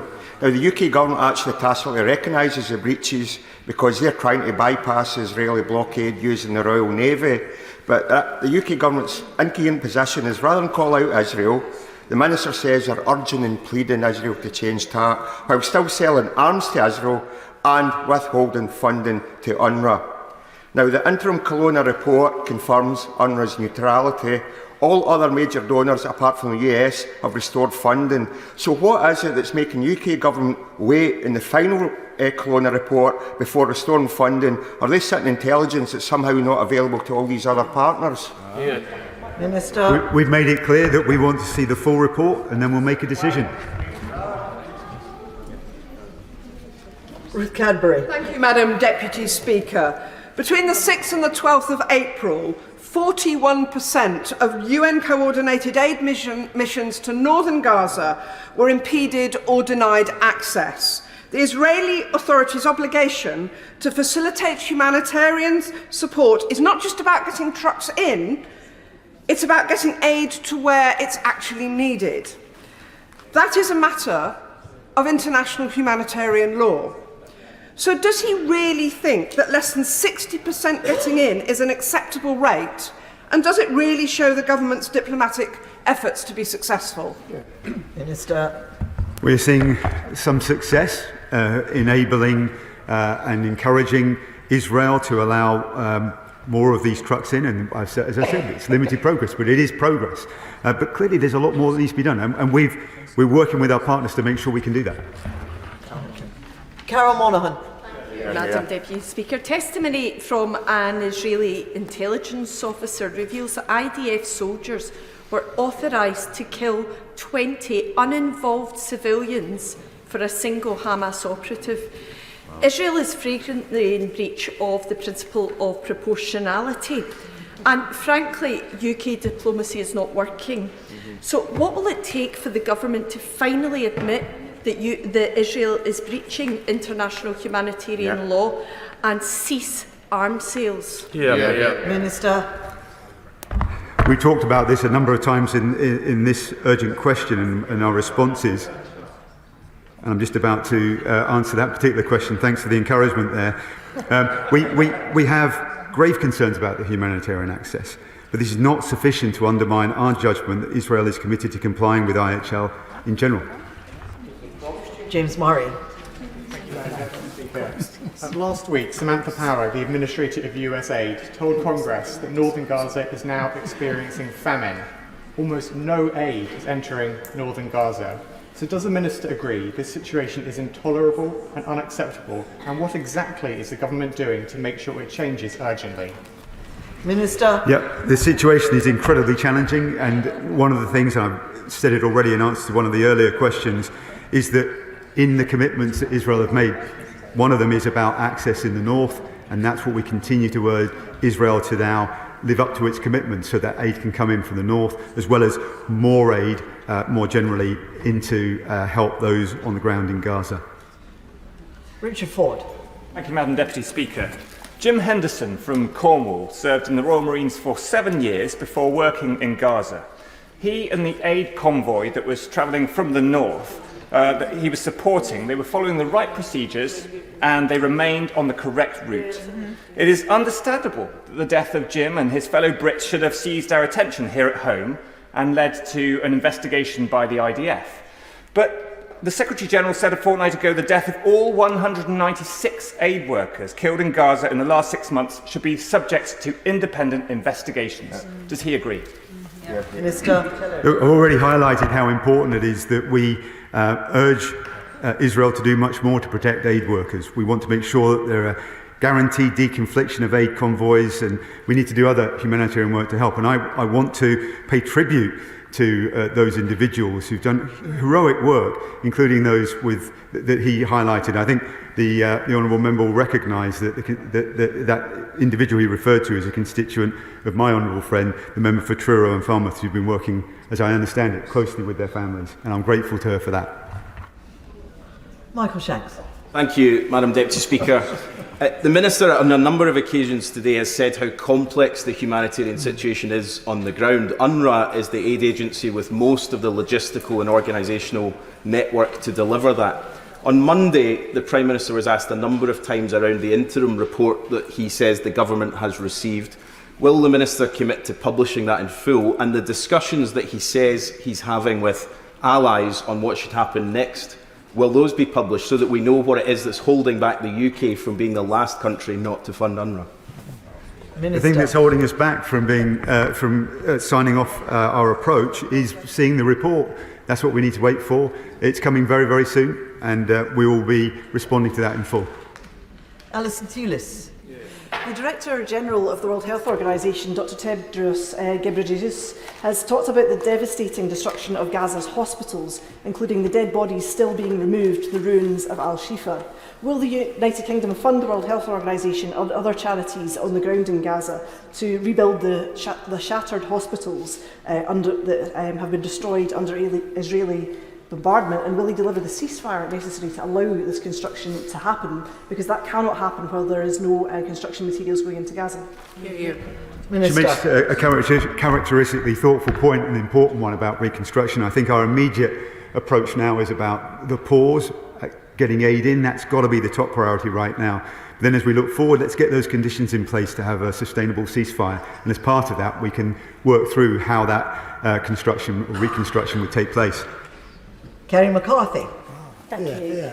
As I said to the Prime Minister in his statement on Monday, the mother of James Kirby, one of the other aid workers who lost his life while trying to deliver aid through World Central Kitchen, is my constituent, and the family want answers, and I would really appreciate it if the Minister could tell the Foreign Secretary while he's in the region, you pass that message on from the family. They want answers. Yeah. But given what he said about guaranteed deconfliction, and what we've heard from my honourable friend here about the attacks on care workers, as well as the attacks on people trying to deliver food aid, can he explain to me what these pleas for guaranteed deconfliction actually mean? Because I just don't see that it's working. Minister.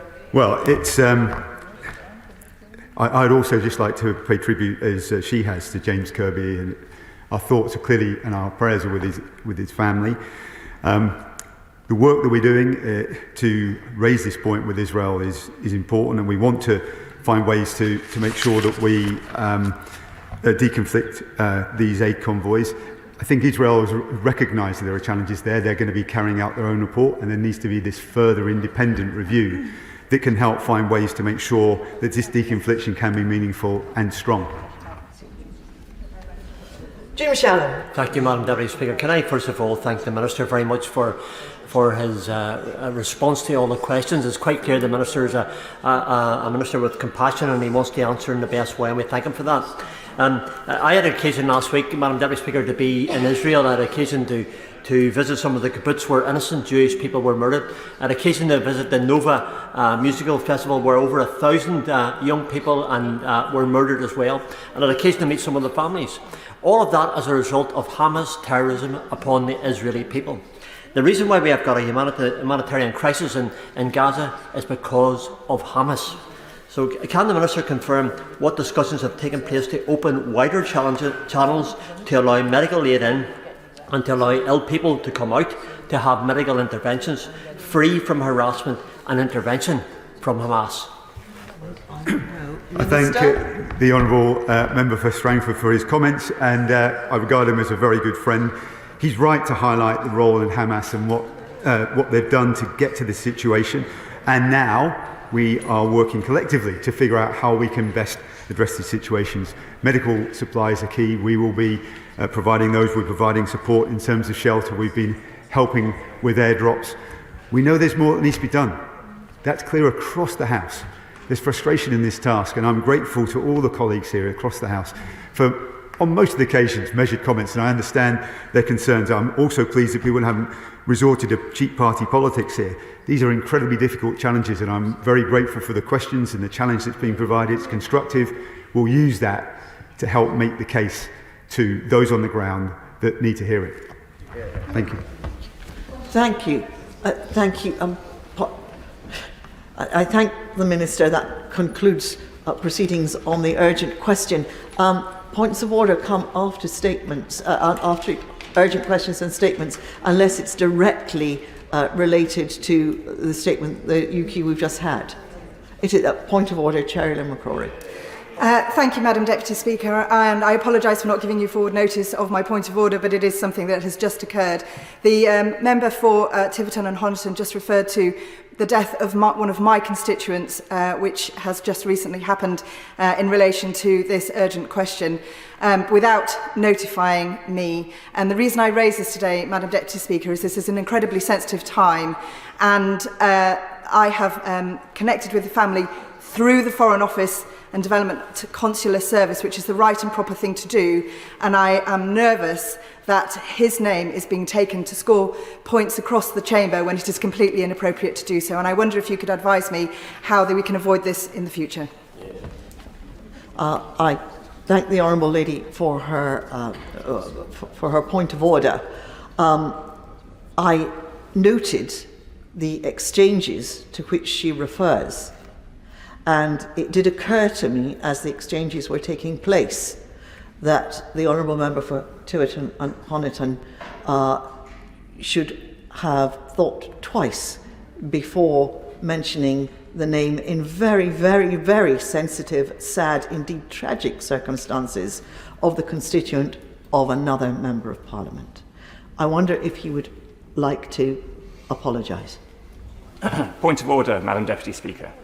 My point of order is that I'd firstly like to pay tribute to the Honourable Member for her work on behalf of her constituent. I think that it is the duty of everybody in this chamber to work with sensitive casework as close as we can, and clearly she has done that. I should add that I used my point about an individual who has unfortunately suffered a terrible, awful circumstance, and I think draws a parallel to the 196 aid workers who've been killed in this awful, terrible war. I thank the Honourable Gentleman for responding, and we must be very careful because this is as sensitive as a subject possibly can be, and there are bereaved people who will be watching our proceedings. My heart goes out to them, and I'm sure the whole House feels like that. But I understand the Honourable Lady's point, and I think the Honourable Gentleman has said that he will be more careful in future. Thank you. We now proceed to the next urgent question. Wendy Chamberlain. Thank you, Madam Deputy Speaker. To ask the Secretary of State for the Foreign, Commonwealth and Development Office if he will make a statement on the deportation of Afghan refugees from Pakistan to Afghanistan. Minister Trevelyan. Thank you, Madam Deputy Speaker. The UK has a long-standing and close relationship with Pakistan. We engage regularly with the government of Pakistan to advance key priorities and interests, including on human rights and adherence to international law.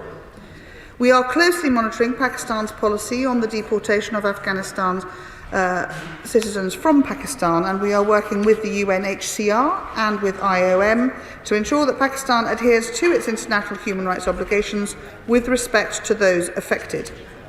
We understand that the recently elected government of Pakistan intends to resume their programme of deportations from mid-April following a winter pause, although this has not yet been formally announced. And whilst we respect Pakistan's sovereign right to control its borders, the UK, alongside the international and donor community, are urging Pakistan to do so in accordance with their international obligations. The UK has committed £18.5 million to the International Organisation for Migration, IOM, in Afghanistan to support vulnerable, undocumented returnees from Pakistan and Iran. As part of this work, we have been engaging closely with the government of Pakistan on these measures, and they have assured us of their support in relation to preventing the deportation of Afghans eligible for resettlement in the UK under Afghan Relocations and Assistance Policy, ARAP, or Afghan Citizens Resettlement Scheme, the ACRS scheme. Since the formation of the new Pakistani cabinet, the Foreign Secretary and the British High Commissioner have received assurances from Foreign Minister Dar during discussions on the 25th and the 28th of March, respectively, that the Ministry of Foreign Affairs would support our relocations work.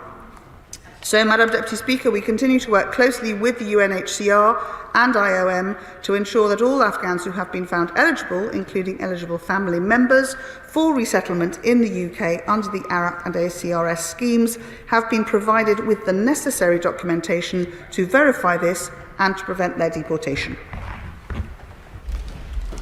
Wendy Chamberlain. Thank you, Madam Deputy Speaker. Saying that Afghanistan is not a safe place is something of an understatement. Almost 2/3 of the Afghan population were in need of humanitarian aid by the end of last year. And in the words of the United Nations High Commissioner, human rights are in a state of collapse.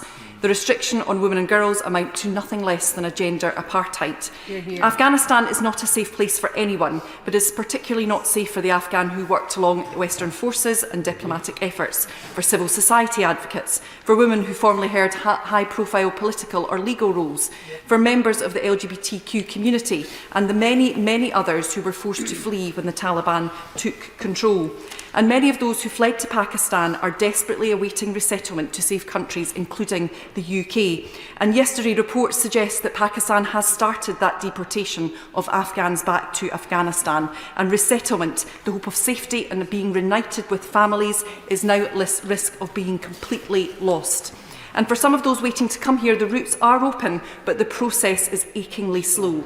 Many await family reunion, which was promised to start this spring, whilst others believe that they will be eligible to apply to come to safety in the UK under ACRS Route 3 Pathway 2, as yet unopened, almost 3 years after the fall of Kabul.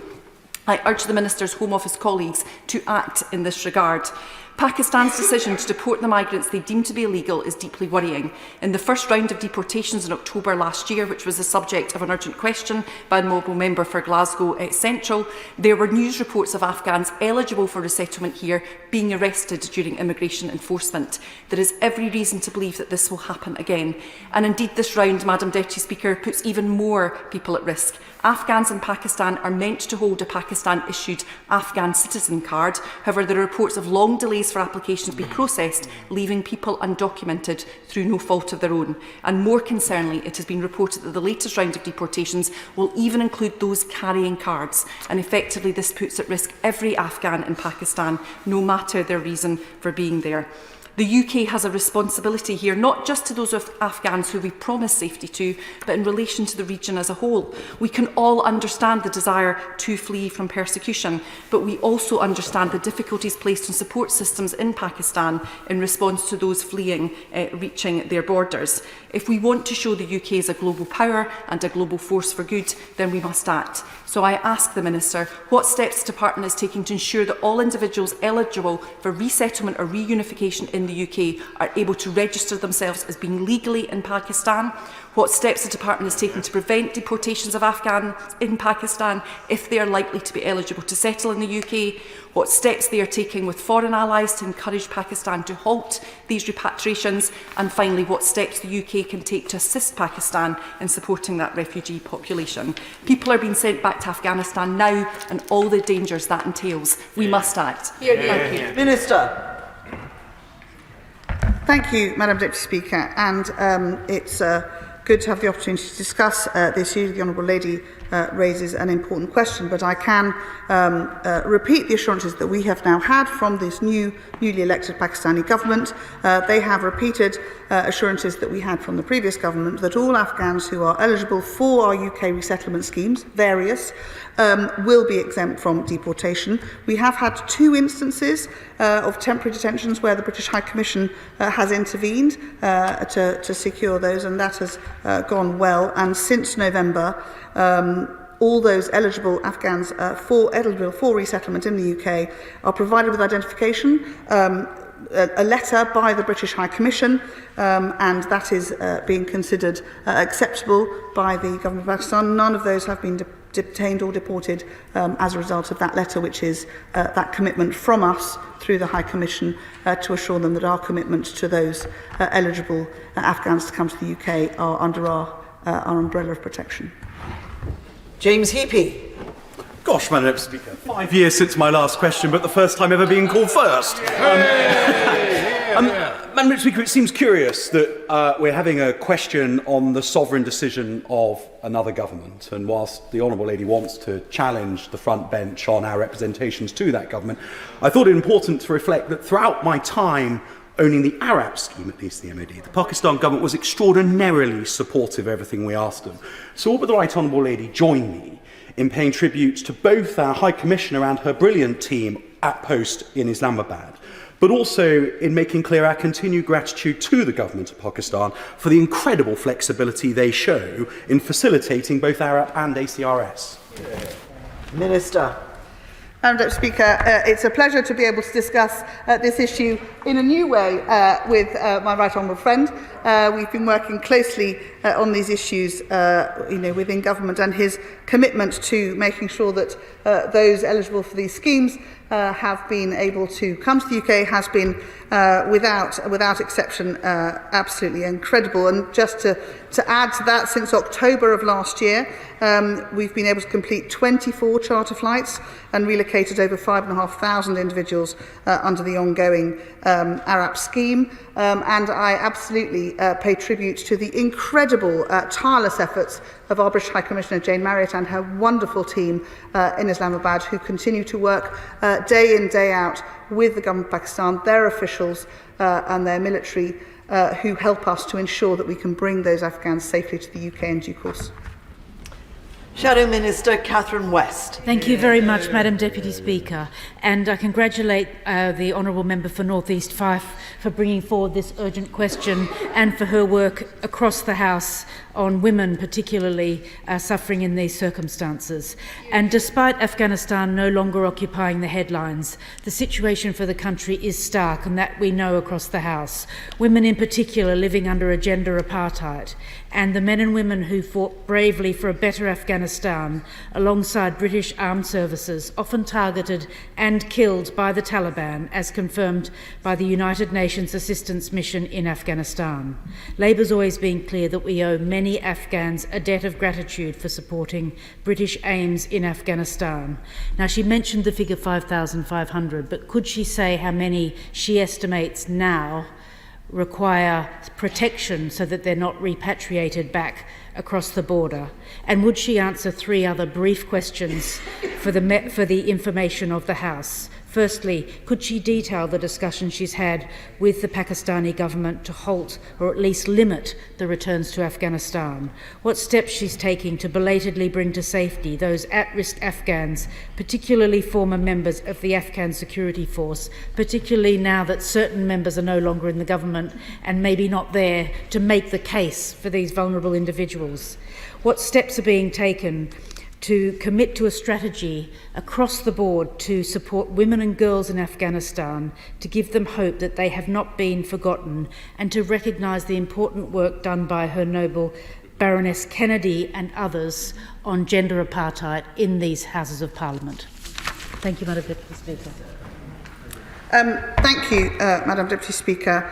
And as the Honourable Lady highlights, my right honourable friend has been a stalwart in making sure that those who are eligible for ARAP, and indeed from the wider cohort, the ACRS schemes, have been moving forwards. I say we have an agreement, and the government of Pakistan, the new government, are supporting it, that where we indicate from the High Commission that these are people who are eligible for the scheme, they are comfortable that we are therefore going to bring them across. And as I say, that number since October illustrates that continuing repatriation of these people across here. So those discussions are daily between the High Commission and various parts of the government of Pakistan as required to ensure and make progress on all of those issues. And we continue to bring those across. The Honourable Lady is absolutely right.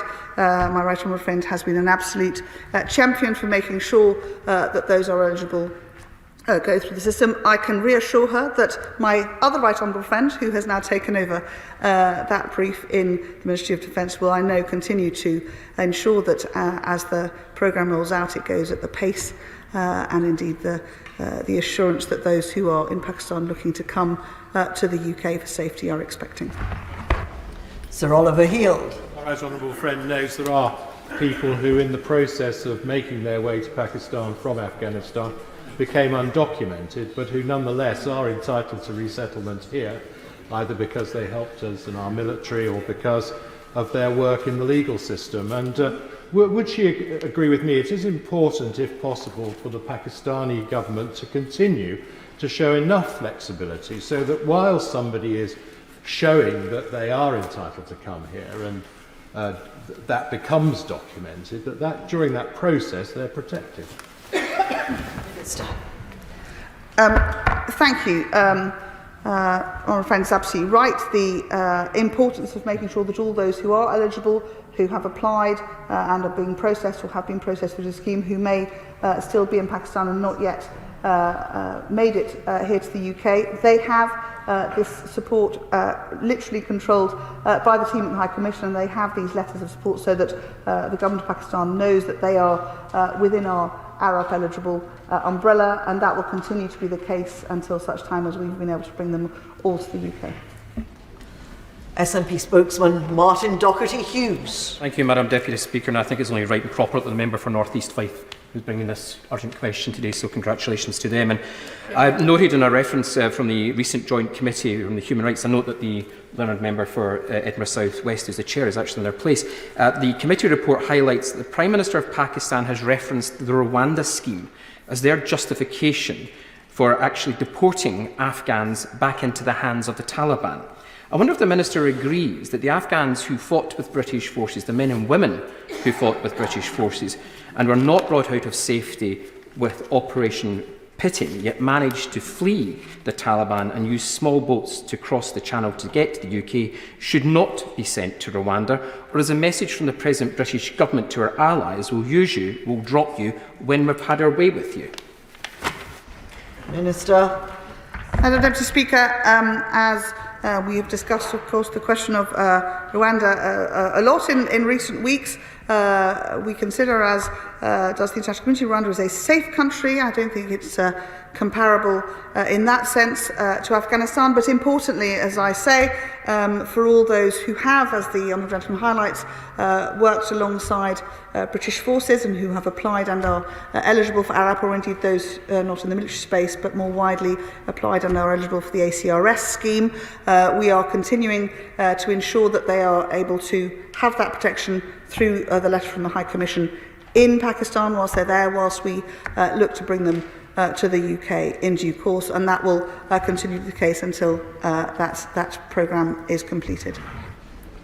Alexander Stafford. Thank you very much indeed, Madam Deputy Speaker. Of the estimated 1.7 million refugees on the border, many of those are going to be members of Christians or other minority religious sects. What safeguards is the UK government putting in place or having conversations with the Pakistan government to make sure those Christians are not returned to Afghanistan where they will be persecuted and that faith can shine through? Minister. Honourable friend raises an important point, and one that is important to raise, and as I said in my statement earlier, we will continue always to remind the new government of Pakistan, as we had the previous one, of their international obligations around some of these incredibly difficult issues, and that's a conversation, as I say, because we have a very good relationship with the government of Pakistan that we continue to do daily. Naz Shah. Thank you, Madam Deputy Speaker. I'm a really proud foster parent to an Afghan refugee who came over, and I'm actually a grandmother by that standard now. So I am really grateful for the urgent question, and I am really concerned about those that have been forcibly taken out of Pakistan, and particularly the reports about those that were actually born in Pakistan. But it does smack me of a bit of a sick joke, if you like, if that on one hand we're talking about bringing Afghan refugees here, but on the other hand, tonight, this government will be voting down the Noble Lord Brown's amendment for Afghans who actually supported us, our British armed forces, that could be packed off to Rwanda. So my question is really simple. How do we show we show a moral stance on the issue today when the government will be voting down that amendment for Afghans who are at risk? Minister. Madam Secretary, first of all, I think how lovely to hear of that personal commitment to refugee from the Honourable Member's family. I think so many stories like that are so important. It's lovely to hear them brought here, because I think to champion and show that the commitment is much more than just words is lovely to hear, and congratulations on becoming, as it were, a granny. It's a lovely story to share. I think really importantly, and the Honourable Lady raises the question of those who worked and served alongside our armed forces or in other areas. Those two schemes, incredibly generous schemes, ARAP and ACRS, are there precisely to be able to provide the opportunity for those who wish to apply, who are eligible, to come and have safe harbour in the UK. And that's a scheme, particularly ARAP, which will continue for as long as is needed, and we encourage those who perhaps haven't, though the numbers suggest that very large numbers have already applied to do so, and it is a long-standing, as I say, very generous scheme which we will continue to do, and week in, week out, we are able to bring these incredibly brave people who served and supported our armed forces to the UK.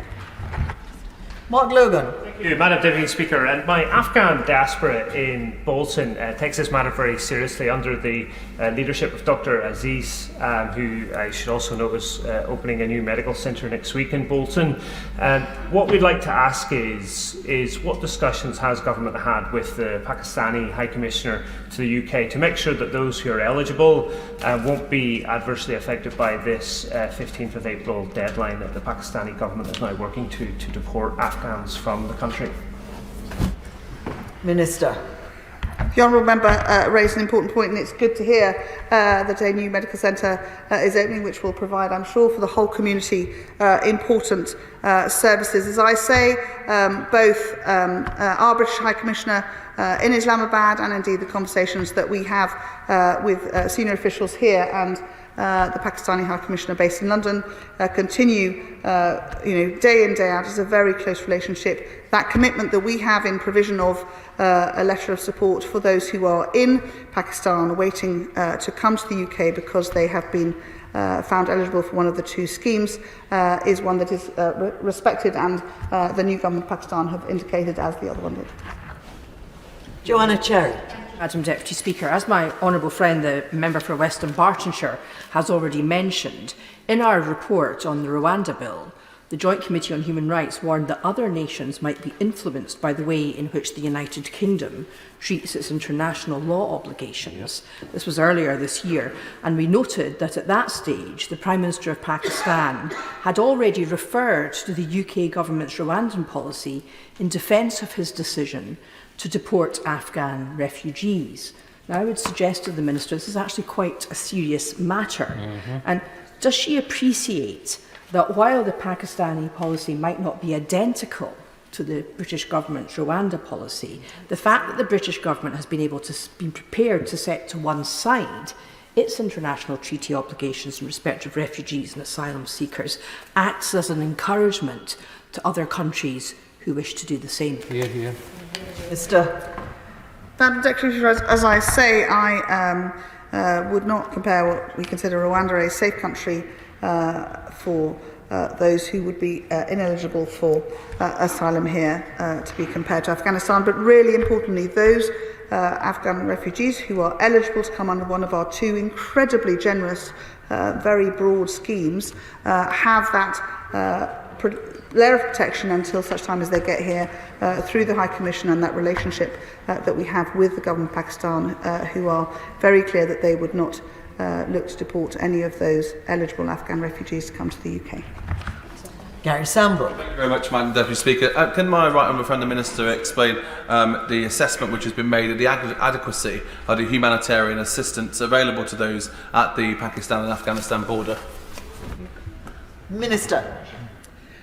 The honourable member raises an important point, and I think just to highlight that in terms of our UK commitment, we obviously continue to be one of the largest donors to Afghanistan on a number of humanitarian areas, 113 million in aid last year. And whilst not wishing to speak out of turn because the Development Minister isn't here, he's been in Paris working on an Ethiopian peace package, we hope to be able to invest something near £150 million in the coming financial year in support of those humanitarian challenges for Afghanistan.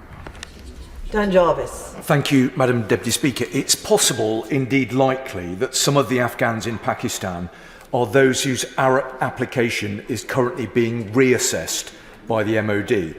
The outgoing Minister for the Armed Forces, and we heard from him just a moment ago, updated the House on this just recently, and I'm due a response to a written question on the progress of this from the Ministry of Defence today. Now, it's good to see the Minister from the Ministry of Defence sat with the Minister, but given the urgency of this matter, can I ask her to give an assurance that her department is working very closely with his department to ensure that where there are potential Arab-entitled people in Pakistan, their applications are being reassessed as quickly as possible? Thank you. Minister. The honourable gentleman raises an important point, and I am comfortable in committing to him that he will receive the reply he hopes to have by the close of play, and that he's absolutely right. We are, the FCDO and the MOD are working hand in glove. The teams are incredibly well joined up, and they are, I mean, to give them a gentle shout out, because they work tirelessly to make sure that everyone's application is properly scrutinised, and as I say, these schemes are very generous, and we will continue to run them until such time we will be able to bring all of those eligible back to the UK for safety. Alison Thewlis. Thank you, Madam Deputy Speaker. Madam Deputy Speaker, it is absolutely ludicrous that after 3 years since the fall of Afghanistan, that we are still talking about people that the UK government has left behind. Absolutely appalling and incompetent that those that supported UK ambitions in Afghanistan have been so woefully neglected. Hear, hear. Can she tell me exactly how many people exactly are waiting for the UK government to get their act together and process their ACRS and their ARAP applications? Hear, hear, hear. Minister. Thank you, Madam Deputy Speaker. As I say, these are broad and generous schemes, and I can update the House today, because these figures I have in front of me, that since October of last year we have been able to complete 24 charter flights and relocated over 5,500 individuals, and we will continue to work on that, and our High Commissioner and her team in Islamabad and the teams here through the Ministry of Defence, the teams who work from the Ministry of Housing, an incredible team of officials working together to make sure that we bring all those who are eligible back to the UK. Debbie Abrams. Thank you, Madam Deputy Speaker. While I acknowledge the role Pakistan has played in hosting Afghans after the pitting exercise, we need to recognise that many of the people that are being returned from Pakistan will be at significant risk. On top of that, many Afghans were incorrectly advised about which scheme to apply for, and as a consequence may not even be in the process.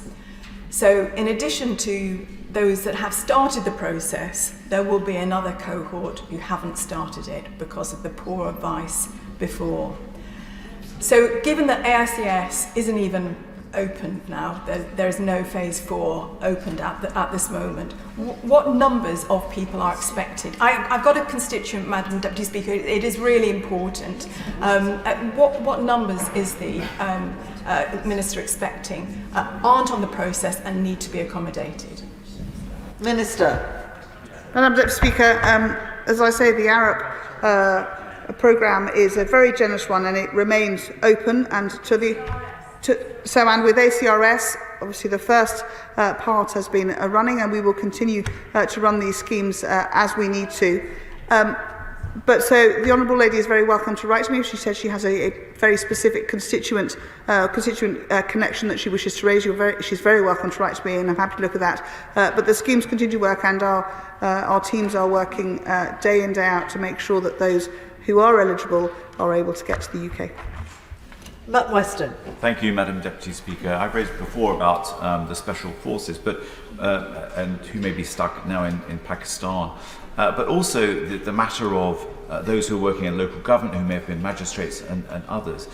Family members, Afghan family members in my constituency, suggest that this could have long-term reputational damage on the UK in terms of how this has been handled. What's her assessment? Minister. Madam Speaker, the honourable gentleman highlights the fact that the review of further potential eligible applicants is ongoing by the Ministry of Defence, and as decisions on eligibility are determined, they will of course have the support of those who are already in the scheme and eligible to come to the UK. I'm very proud of what is a very broad and generous scheme, and it will continue to run for some time, I have no doubt, whilst we bring many of these refugees to the UK. Jim Shannon. Thank you, Madam Deputy Speaker, and I thank the Minister, as always, for her responses. What steps are government going to take to not only provide safe passage and route for Afghan allies to reach the UK, but also to provide them with safe legal status? I give the case, Madam Deputy Speaker, of one of my constituents who served in Afghanistan in the army. Alongside of him served an Afghani.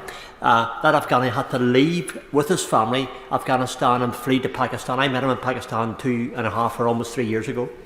The point I want to make is, if we get that gentleman and his family, his wife and his 4 children, to Strangford constituency, we'll get him a job, we'll get him a house, we'll make sure that his children are educated.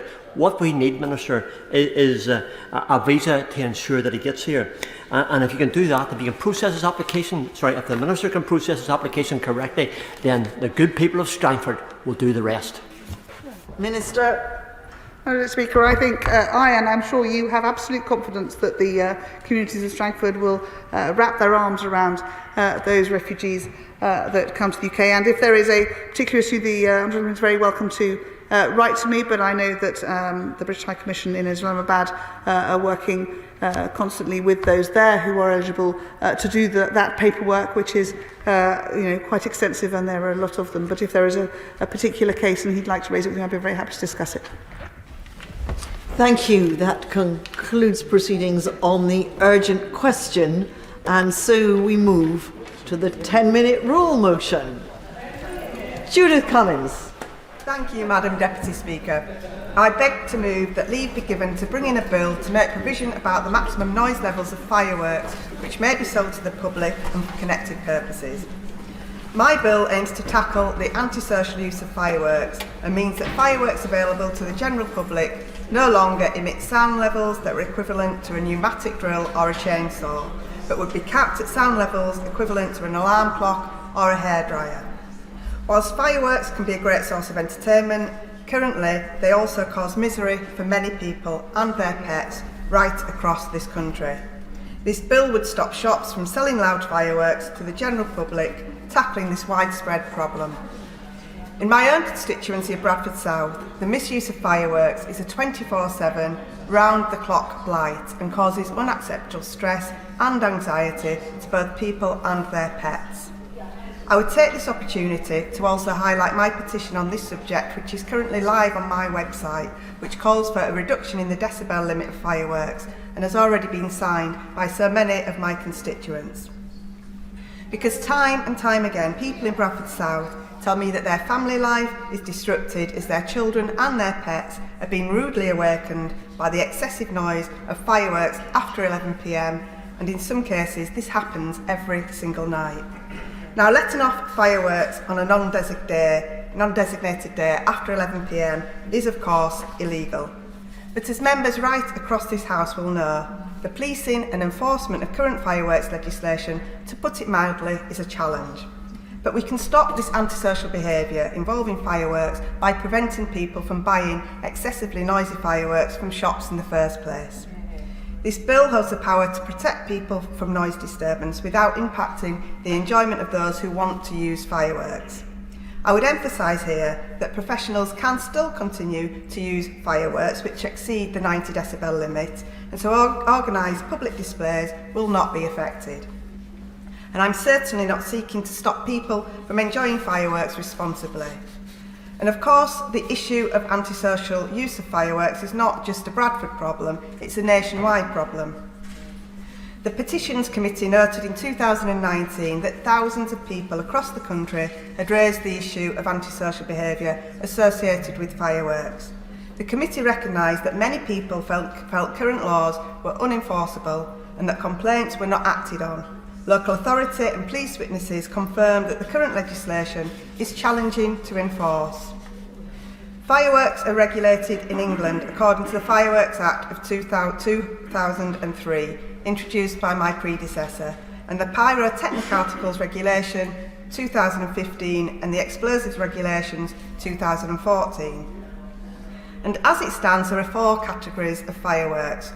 Whilst Category 4 fireworks present a high hazard risk and can only be supplied to those with the specialist knowledge, members of the public can purchase Cat 1, 2 and 3 fireworks. Cat 3 fireworks present a low to medium hazard risk and are intended for outdoor use. In the current legislation, the maximum noise level of fireworks which can be bought in shops must not exceed 120 decibels, as measured by an appropriate method at the determined safety distance. But this legislation is simply out of date and ineffective. With the public, police and local authorities complaining of the inadequacy of the law, it's time to change the law, stop the noise and reduce the maximum decibel limit of publicly available fireworks. Because the dangerous and antisocial use of noisy fireworks can have a serious effect on people's health and cause distress.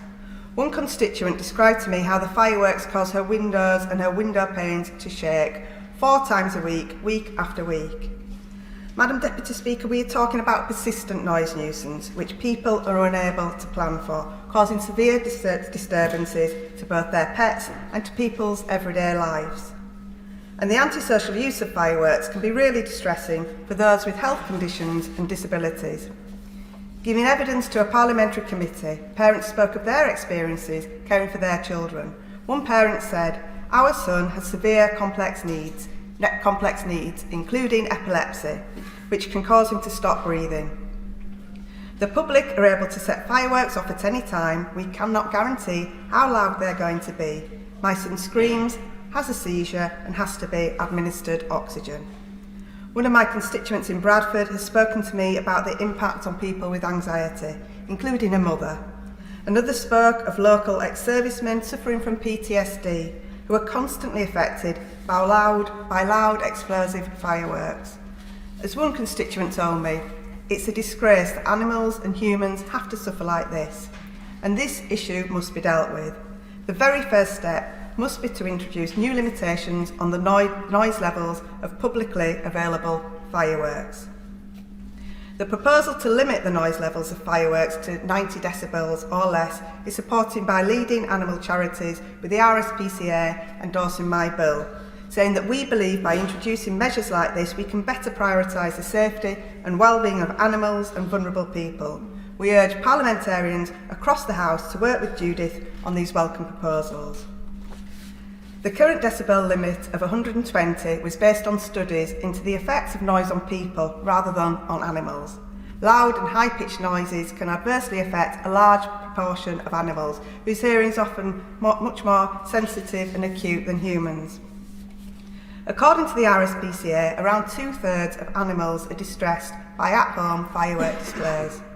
One of my constituents described the harmful impact of fireworks on her pet, saying, "My dog shakes at the sound of fireworks. When we try to cuddle and calm her down, nothing works. I've even been to the door shouting, 'Please stop.'" And this shows the desperation of animal lovers.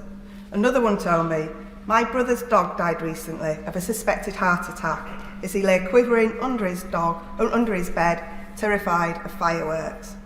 And so it's absolutely vital that animals and pets are considered alongside human needs. This bill would make the necessary alterations to the legislation, ensuring that the upper decibel limit of publicly available fireworks is set at 90 decibels. This is a modest but necessary change to the law as it exists, but it would be life-changing for so many people and animals right across this country. This is a bill for those who fear the excessive noise of fireworks, a bill for people whose pets are left terrified by the noise of fireworks, a bill that would end the broken sleep of children, a bill for those who want to end the misery that these noisy fireworks bring. It is time that this House acts to defend people across this country from the harmful impact of the illegal use of noisy fireworks. This bill tackles the issue in a practical and workable way. The bill will take pressures off overstretched and under-resourced police and law enforcement agencies by eliminating the availability of noisy fireworks in the first place. Importantly, this bill also allows for people to still enjoy fireworks, just in a way that means that other people and animals won't be disturbed. It aims to end the misery caused to people and their pets through the illegal and antisocial use of fireworks at all hours of the day and night, day in, day out, week after week. It puts an end to this relentless bombardment because people should not have to put up with this, and this bill provides this place with the opportunity to act. Thank you. The question is that the honourable member have leave to bring in the bill. As many as that opinion say aye. As many as of that opinion say aye. Aye. Of the contrary, no. I think the ayes have it. The ayes have it. Who will prepare and bring in the bill? Kirsten Oswald, Marco Longhi, Mr Clive Betts, Peter Dowd, Rachel Maskell, Naz Shah, Imran Hussain and myself, Madam Deputy Speaker.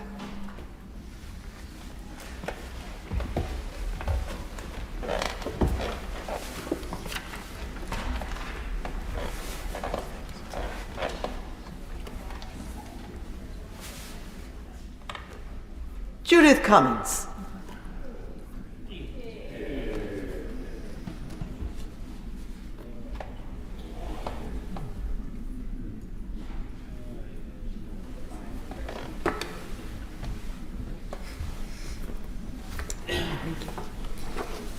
Fireworks Noise Limits Bill. Second reading what day? Friday the 26th of April, Madam Deputy Speaker. Friday the 26th of April. Thank you. The clerk will now proceed to read the orders of the day. Safety of Rwanda, Asylum and Immigration Bill, consideration of Lord's message. Now. Before we move to consideration of the Lord's message, I can confirm that nothing in the Lord's message engages Commons financial privilege. We will begin with the government motion to disagree with Lord's Amendment 1D, with which we will consider the other government motions as listed on the selection paper. I call the Minister to move the motion to disagree with Lord's Amendment 1D. Michael Tomlinson. Madam Deputy Speaker, here we are again. Thank you very much indeed, and I beg to move that this House disagrees with the Lords in their amendments. Madam Deputy Speaker, you were in the chair on the last occasion, and this House has now voted several times, not to mention the strong endorsement of the bill at second and third readings. We need to bring this process to a conclusion, to get the bill onto the statute book, and to get the flights off the ground as soon as possible.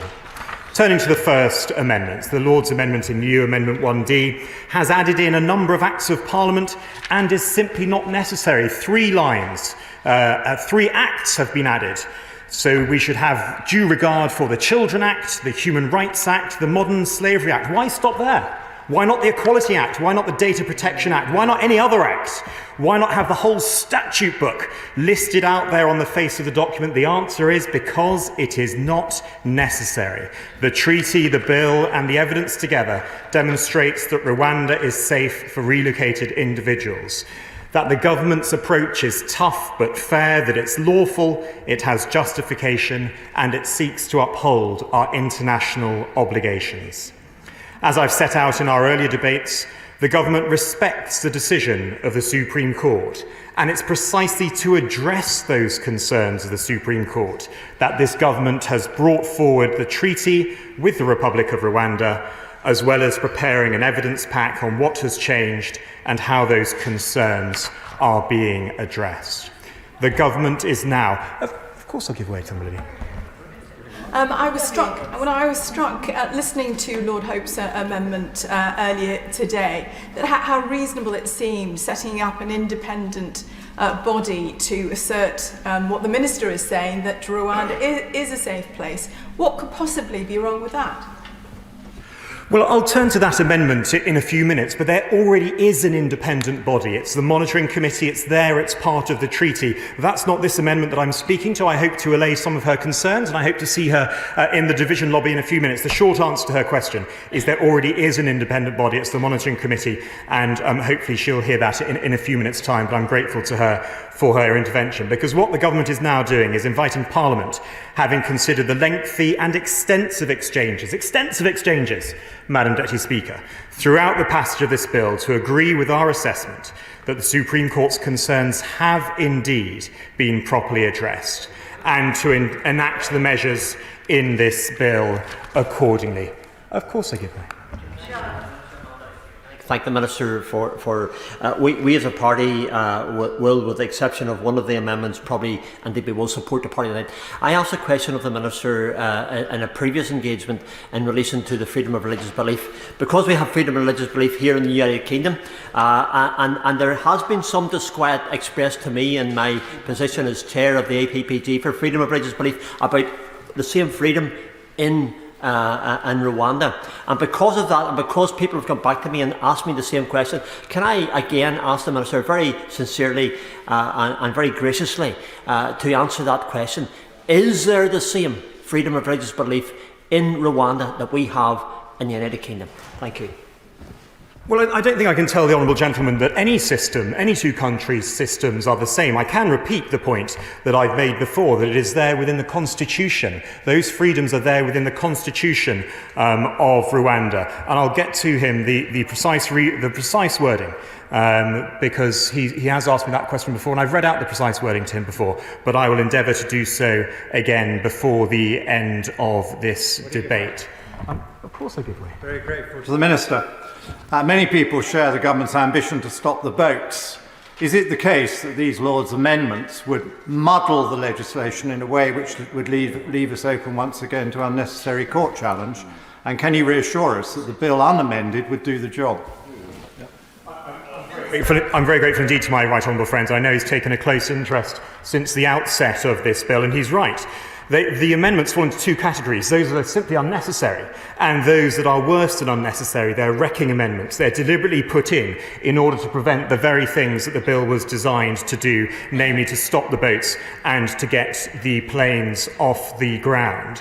But as my honourable friend, the member for Stone, reminds us, the approach that's adopted in this bill, and he did comment that I've been repeating myself from time to time. My honourable friend has been accusing me of repeating myself, heaven forfend. But he is right, because the approach taken is justified as a matter of parliamentary sovereignty. It is justified in terms of constitutional propriety. Indeed, my right honourable learned friend has even said it's not unprecedented, and he's right about that. And it is in relation to our international obligations as well. May I turn to... Of course. May I reciprocate his comment? Because insofar as I may have suggested, rather infelicitously, that my honourable friend was repeating himself, I have to confess that I too have repeated myself. And I've done so for I have done so for extremely good reasons, because I believe that the amendment which I put forward, which I won't go into now, which got a huge amount of support in the House, but was not accepted by the government at the time, still presents a serious question which has to be answered. And that is, to go back to what my old friend, the member for Wokingham, mentioned just now, there is going to come a time when this bill goes through, hopefully in the immediate future, at which the matter will then become a bill turned into an act by royal assent. At that very moment, a claim is going to come straight in from Matrix Chambers or from one of the other Doughty Chambers or whoever, as sure as anything, for claimants. And the question is then going to be, what is the Supreme Court going to do about this? And that is the subject on which I return over and over again. When we said, as I think my honourable friend knows only too well, that we were concerned that the bill would not work, it wasn't that we didn't want it to work, it's exactly the opposite. We want it to work, and I'm concerned still at this moment in time, given the fact that the opposition is still going on about the issue of international law, that we are going to need to be sure that the words as used are clear and unambiguous in such a manner that the court will rule in favour of the government. If not, it's all over. Once again, Madam Deputy Speaker, I'm very grateful to my honourable friend for his intervention. He does have a tendency from time to time to repeat himself. He's admitted that, but he's right to do so, and he's mentioned in the past paragraph 144 of the Supreme Court's judgment, and he's absolutely right, and I can cite it in full. In any event, the principle of legality does not permit a court to disregard an unambiguous expression of Parliament's intention such as that with which we are concerned in the present case. And that has been, may I say, our joint endeavour to ensure that this legislation is clear and unambiguous. Turning now, Madam Deputy Speaker, to the implementation of the treaty. On the issue of implementation, let me reiterate that Clause 9 of the bill clearly sets out that the bill provisions come into force when the treaty enters into force, and that the treaty enters into force when the parties have completed their internal procedures. We will only ratify the treaty once again with Rwanda when all necessary implementation is in place for both countries to comply with the obligations under the treaty. And the Monitoring Committee, and I refer to our previous exchange, the Monitoring Committee will undertake daily monitoring of the partnership for at least the first 3 months. So this is daily monitoring for at least the first 3 months to ensure rapid identification of and response to any issues. This is the enhanced phase, and it will ensure that comprehensive monitoring and reporting takes place in real time. Let me give way first across the chamber, and then of course I'll give way to my honourable learned friend. Very grateful. And will the Minister ensure that the report is laid before Parliament so that we can review that? Well, the Monitoring Committee's work is independent. I'm going to develop my points in future. Commitments have already been made that there will be an update in Parliament. That was one of the amendments in lieu that was tabled and passed on the last occasion that we debated these things. But here and now and today, it is the right thing to do to push back on all of these amendments which are either unnecessary or wrecking. I give way. I'm very grateful to my right honourable learned friend for giving way, and I very much appreciate the tone and manner in which he is approaching this difficult issue. But can you just help me in one matter? I understand his point that there are some amendments which might have the effect of delaying the bill or might give rise to challenges and delay the policy objective. But I'm troubled about why that should be thought to apply to Lord's Amendment 3, which is the one proposed by the noble Lord Hope of Craighead, very distinguished jurist, and proposed in very moderate and unpartisan terms. Because the rub of what will happen going forward is perhaps whether or not Rwanda is safe. Now, Parliament can legislate as a matter of sovereignty to say it is, of course, but for it to be effective, we do have to deal with the fact that we have chosen to make ourselves judges of fact, but facts may change. And given that we have put in place the mechanism with the Monitoring Committee and the enhanced arrangements, all to the government's credit, I struggle to see what there is in the Hope Amendment that actually undermines the operationality of the bill, rather than perhaps helping it. Because if facts did change, wouldn't it be helpful to have a mechanism of that kind for us to be able to review it upon an informed basis? Well, I too am also grateful to my honourable learned friend, and I'm grateful to him for his engagement both in this chamber during previous debates and also with me outside of this chamber. I hope to persuade him over the course of the next few minutes on this specific amendment as to why, in fact, it is unnecessary. And I share his respect for the noble lord, as of course we all should. But I respectfully disagree with him that this amendment is necessary. And let me explain why. Because the implementation of these provisions will be kept under review by that independent monitoring committee that we have been discussing. That role was enhanced by the treaty, enhanced from that originally as envisaged. And the commitment from our friends and allies in Rwanda is evident given the progress that has already been made. And let me set out 2 or 3 concrete pieces of evidence to help my honourable and learned friend.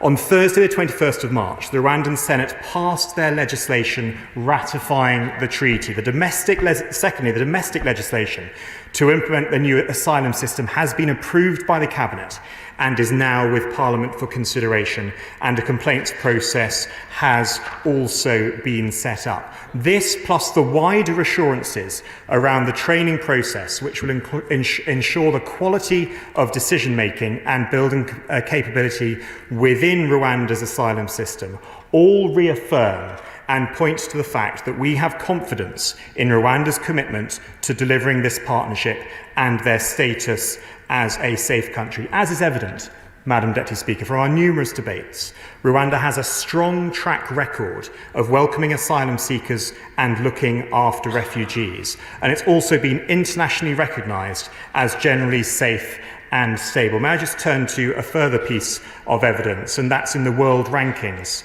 Because Rwanda's overall score in the World Justice Project's Rule of Law score has increased consistently. It's first in sub-Saharan Africa and it's 41st globally. In fact, it's higher than both Georgia and India that this Parliament has, over the very recent past, confirmed are safe countries as well. Those who are relocated to Rwanda will be given safety and extensive support as detailed and set out in the treaty. And I'm grateful to all the officials in Rwanda who have been working so hard on this. May I turn next to the Amendment 6D? And this is one that I do characterise as a wrecking amendment. It would simply encourage illegal migrants to continue to frustrate the system through lengthy legal challenges in order to prevent their removal. And it runs contrary to the core purpose of this bill. This bill strikes the appropriate balance of limiting unnecessary challenges that frustrate removal whilst maintaining the principle of access to the courts. And taken as a whole, the limited availability of domestic remedies maintains the right constitutional balance, the balance that we've all been seeking in this chamber between Parliament being able to legislate as it sees necessary and the power of the courts in order to hold the government to account. May I turn to the final amendment, Amendment 10D?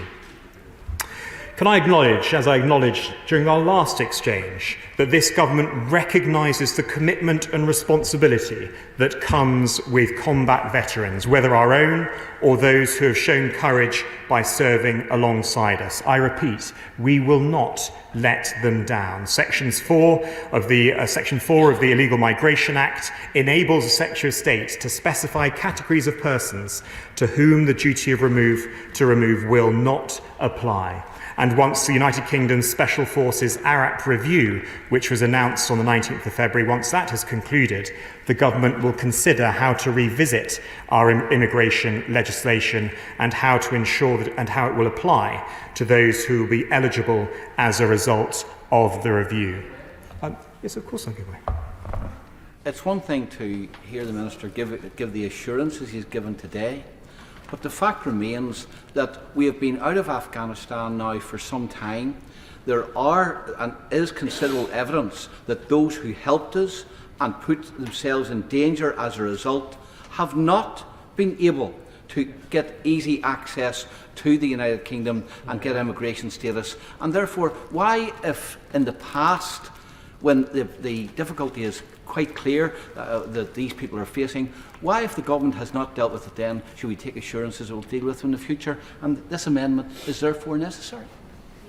The answer is this, because this Prime Minister has placed around his cabinet table, sitting at the Cabinet, my right honourable friend, the member for Plymouth Moorview, a Veterans Minister sitting at the highest level, my right honourable friend, the Home Secretary, is somebody who has served our country, as there are many honourable and right honourable members across on both sides of this House. We will not let them down. That is the reassurance that has been given from this dispatch box and also in the other place by the noble Lord, Lord Sharp, as well.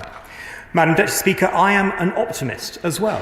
And I confess that despite the optimism expressed by the Honourable Member for Aberavon on Monday, I too am an optimist. May I take this opportunity, perhaps in the optimistic hope that this might be my last opportunity during the passage of this bill, to thank all of the Bill team in the Home Office for their extraordinary work.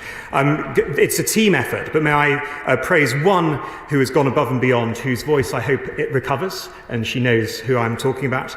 But it's been a team effort. May I also thank the parliamentary clerks for their advice and assistance, not least in our Marathon Reasons Committee sessions. And may I thank you, Madam Deputy Speaker, for always ensuring that I have been in order. But to conclude, we have made it abundantly clear that our priority is to stop the boats. We simply cannot stand by and allow people smugglers to control who enters our country and to see more lives being lost at sea. We have an obligation to the public and to those who are being exploited by criminal gangs to stop this vile trade and to protect our borders. Letting this bill pass now will send a clear signal that if you come to the United Kingdom illegally, you will not be able to stay. I beg to move. The question is that this House disagrees with the Lords in their Amendment 1D. Shadow Minister Stephen Kinnock. Well, thank you very much, Madam Deputy Speaker. I'd like to actually start by thanking the noble Lords in the other place for all the hard work they've done in trying to amend this bill, which we know is quite frankly a sham and a con. But I'd like to highlight the restraint that they've exercised, actually, because despite the deeply damaging nature of this legislation in terms of its impact on our constitutional conventions and our adherence as a country to the rule of law, none of the amendments that are before us today are seeking to wreck the bill or the unworkable, unaffordable and unlawful scheme that the bill is seeking to enact. Not one of them would prevent flights to Rwanda taking off. Not one of them would stop the government flogging this dead horse of a policy. Instead, they seek only to commit the government to the promises it has already made about who will be sent to Rwanda and to clarify the mechanisms that will underpin that process. Now, I note that ministers have claimed that there is tremendous and pressing urgency in all of this. But if that is the case, then why did the government forego the opportunity to use Monday the 25th and Tuesday the 26th of March for debates and divisions on this bill? Could it be because they needed extra time to scramble high and low for an airline that wanted to be associated with this unworkable, unaffordable and unlawful scheme? Or could it be because the Home Secretary is unable to decide who should be exempted from deportation to Rwanda? Indeed, it has been reported that the entire harebrained scheme has been given a red risk rating in the Home Office because of his dithering. Which brings me to the Permanent Secretary's comments at the Public Accounts Committee on Monday, namely that 40,000 asylum seekers are currently stuck in the truly Kafkaesque perma-backlog of inadmissible cases whose claims for asylum the government are refusing to process. 40,000 is an awful lot of flights required, Madam Deputy Speaker, given that the government hasn't actually managed to get one flight off the ground, and given what we know about the Rwandan government's capacity to process just a few hundred cases per year. So given that a maximum of around 1% of the asylum seekers who are in the perma backlog can be sent to Rwanda, what is the Minister's plan for the remaining 99% who are stuck in this indefinite limbo of his government's own making? Is the plan to keep them in taxpayer-funded hotels, maybe, of which hundreds are still in operation, according to what the other immigration minister said on Monday, despite the government's boasts? Or perhaps they'll have an amnesty, which the Conservative member for South Thanet warned about last year, and his colleague, the Honourable Member for East Shoreham and Worthing, warned about at that very committee? Well, we know what we would do, Madam Deputy Speaker. We would deliver our backlog clearance plan, surging the number of decision makers to process claims quickly, and set up our new returns and enforcement unit with 1,000 new staff to remove those who have no right to be here. It is quite frankly shocking that the number of foreign criminals being removed has dropped by a staggering 27% under the Conservatives, and also profoundly worrying that the number of failed asylum seekers being returned has plummeted by 44% in that time, with just 2% of small boat crossers removed since 2018. What a sorry state of affairs. Put our plan for a new returns unit together with our cross-border police unit to go after the criminal smuggler gangs operating in the Channel upstream, funded, of course, through redirecting the money that's being squandered on Rwanda. And that gets you a compelling and realistic plan, Madam Deputy Speaker. A plan that is based on hard graft, common sense and effective international cooperation, in stark contrast with the headline-chasing gimmicks, empty gestures and blank cheques that have come to define the way in which successive Conservative governments have broken our asylum system and lost control of our borders. Madam Deputy Speaker, the government's refusal to engage constructively with the other place on this bill is deeply disappointing, given that their lordships have simply been fulfilling their constitutional duty to revise and improve the draft legislation that we convey to them. The noble Baroness Butler-Sloss received a tiny concession for her commendable attempts to stop the government sending victims of modern slavery to Rwanda. But let's be clear, that concession was barely worth the paper it was written on. And it is utterly shameful that ministers are still refusing to accept the amendment in the name of the noble Lord Brown. Madam Deputy Speaker, we owe a debt of honour and gratitude to the Afghans who so bravely fought alongside British troops. And the idea that we might send them to Rwanda is simply unconscionable. But the noble Lord Brown's amendment is not only driven by a moral imperative, it is also underpinned by our national interest and by military logic, for the simple and obvious reason that the ability of our armed forces to recruit local allies will be severely constrained if this bill passes unamended. Turning now to the other amendments that are before us today, it cannot be repeated often enough that adherence to the rule of law must remain at the heart of our constitutional conventions and as a cornerstone of our liberal democratic values. It is therefore profoundly concerning that ministers continue to refuse to recognise how important it is for Britain to abide by these principles and to have this commitment on the face of the bill. I will give it. The member for Everton, I just simply want to say to him, if I may, and to put it to him, that the rule of law includes the basis of sovereignty on which it is quite clear from one great jurist to another, right the way down through generations, that where an act of Parliament is clear and unambiguous in its wording, it is the duty of the courts, as my honourable friend the member for Mid Dorset said just now with regard to Lord Reed's judgment, paragraph 144, it's the duty of the court to give effect to those words. That is the rule of law, not this confection which the honourable gentleman is generally producing time and again. And if I may say so, he's flogging a dead horse, not just once, because he keeps on saying it. He's repeated himself now 3 times. I've never seen a dead horse flogged so badly as by the honourable gentleman.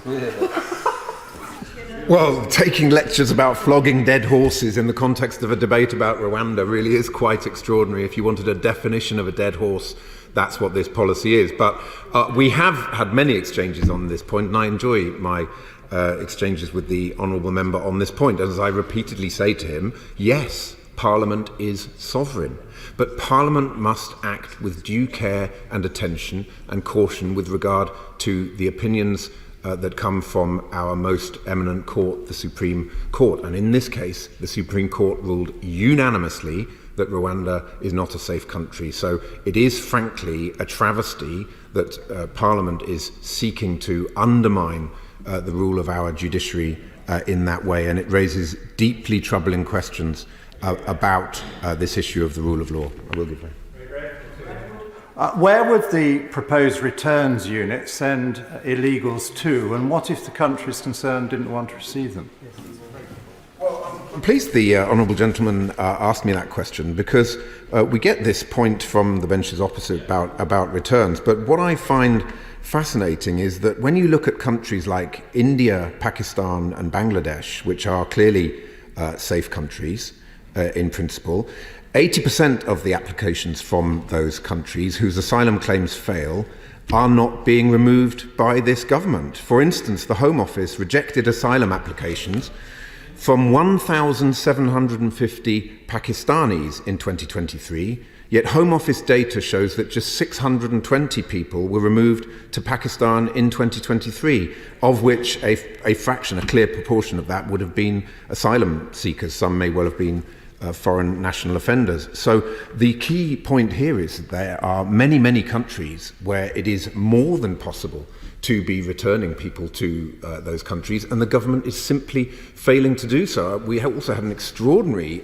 question from my colleague, the member for Newport East, in Home Office Orals on Monday, where she talked about someone in her constituent who is a foreign national offender, who's been convicted of a sexual offence, and has asked to be voluntarily returned to his country of origin, and the Home Office has not facilitated and not been allowing to make that happen. So there is something going seriously wrong in terms of returns. 44% plummeted number in terms of failed asylum seekers since 2010. And I think we should be focusing absolutely on those countries with low grant rates, because that is where you can clear some of this backlog and return people to their country of origin when they have no right to be here. I will give way. I thank the Shadow Minister for giving way. I find it very interesting, his suggestion that all we need to do is ask India for emergency travel documents and they will immediately issue them. Has he made any attempt to find out what the issues might be there?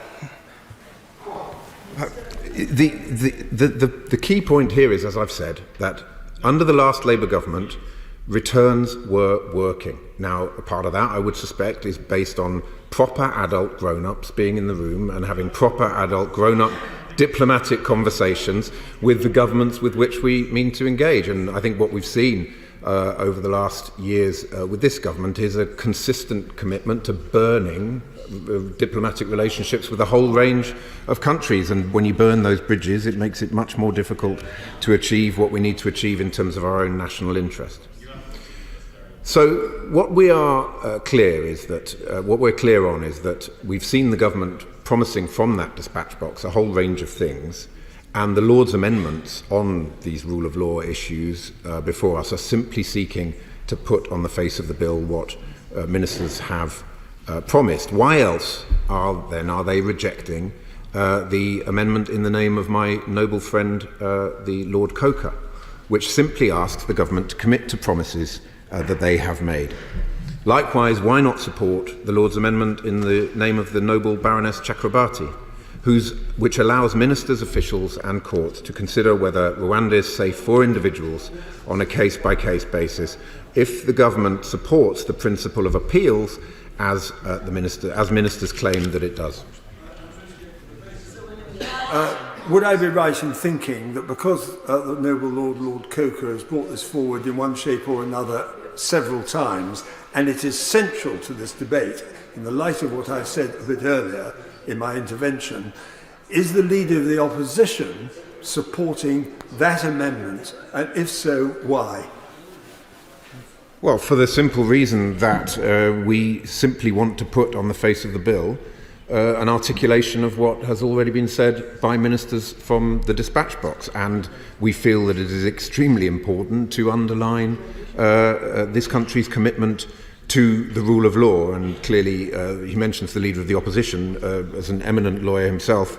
There are few that are more committed to the rule of law than he. And finally, if there is a parallel universe in which the Rwandan government is able to process asylum claims in a safe and competent manner, then surely it makes sense to verify that point and those measures that are set out in the Rwanda Treaty, and to verify that they have been fully implemented, and for the government's hand-picked monitoring committee to establish that this is the case. That is not an unreasonable request from the noble Lord Hope, and the government should therefore be supporting his amendment, precisely as the chair of the Justice Select Committee pointed out. He's no longer in his place, but as he pointed out earlier. Madam Deputy Speaker, let me end by saying that the British people are looking on at this government's attempts to continue flogging this dead horse, which seems to have become the metaphor of the day, of a bill with a growing sense of bemusement and anger. Because blowing £500,000 of taxpayers' money on sending 300 people to Rwanda is utterly mind-boggling. And it is equally staggering that £2 million will be spent per asylum seeker to send them to Rwanda. Madam Deputy Speaker, you could surely spend £2 million more effectively on sending the Prime Minister and his 4 predecessors on a one-way trip to outer space with Virgin Galactic. Or, Madam Deputy Speaker, perhaps the right thing to do would be for the government to drop this entire failing fiasco and instead to adopt Labour's detailed plan to repurpose the Rwanda money into smashing criminal smuggling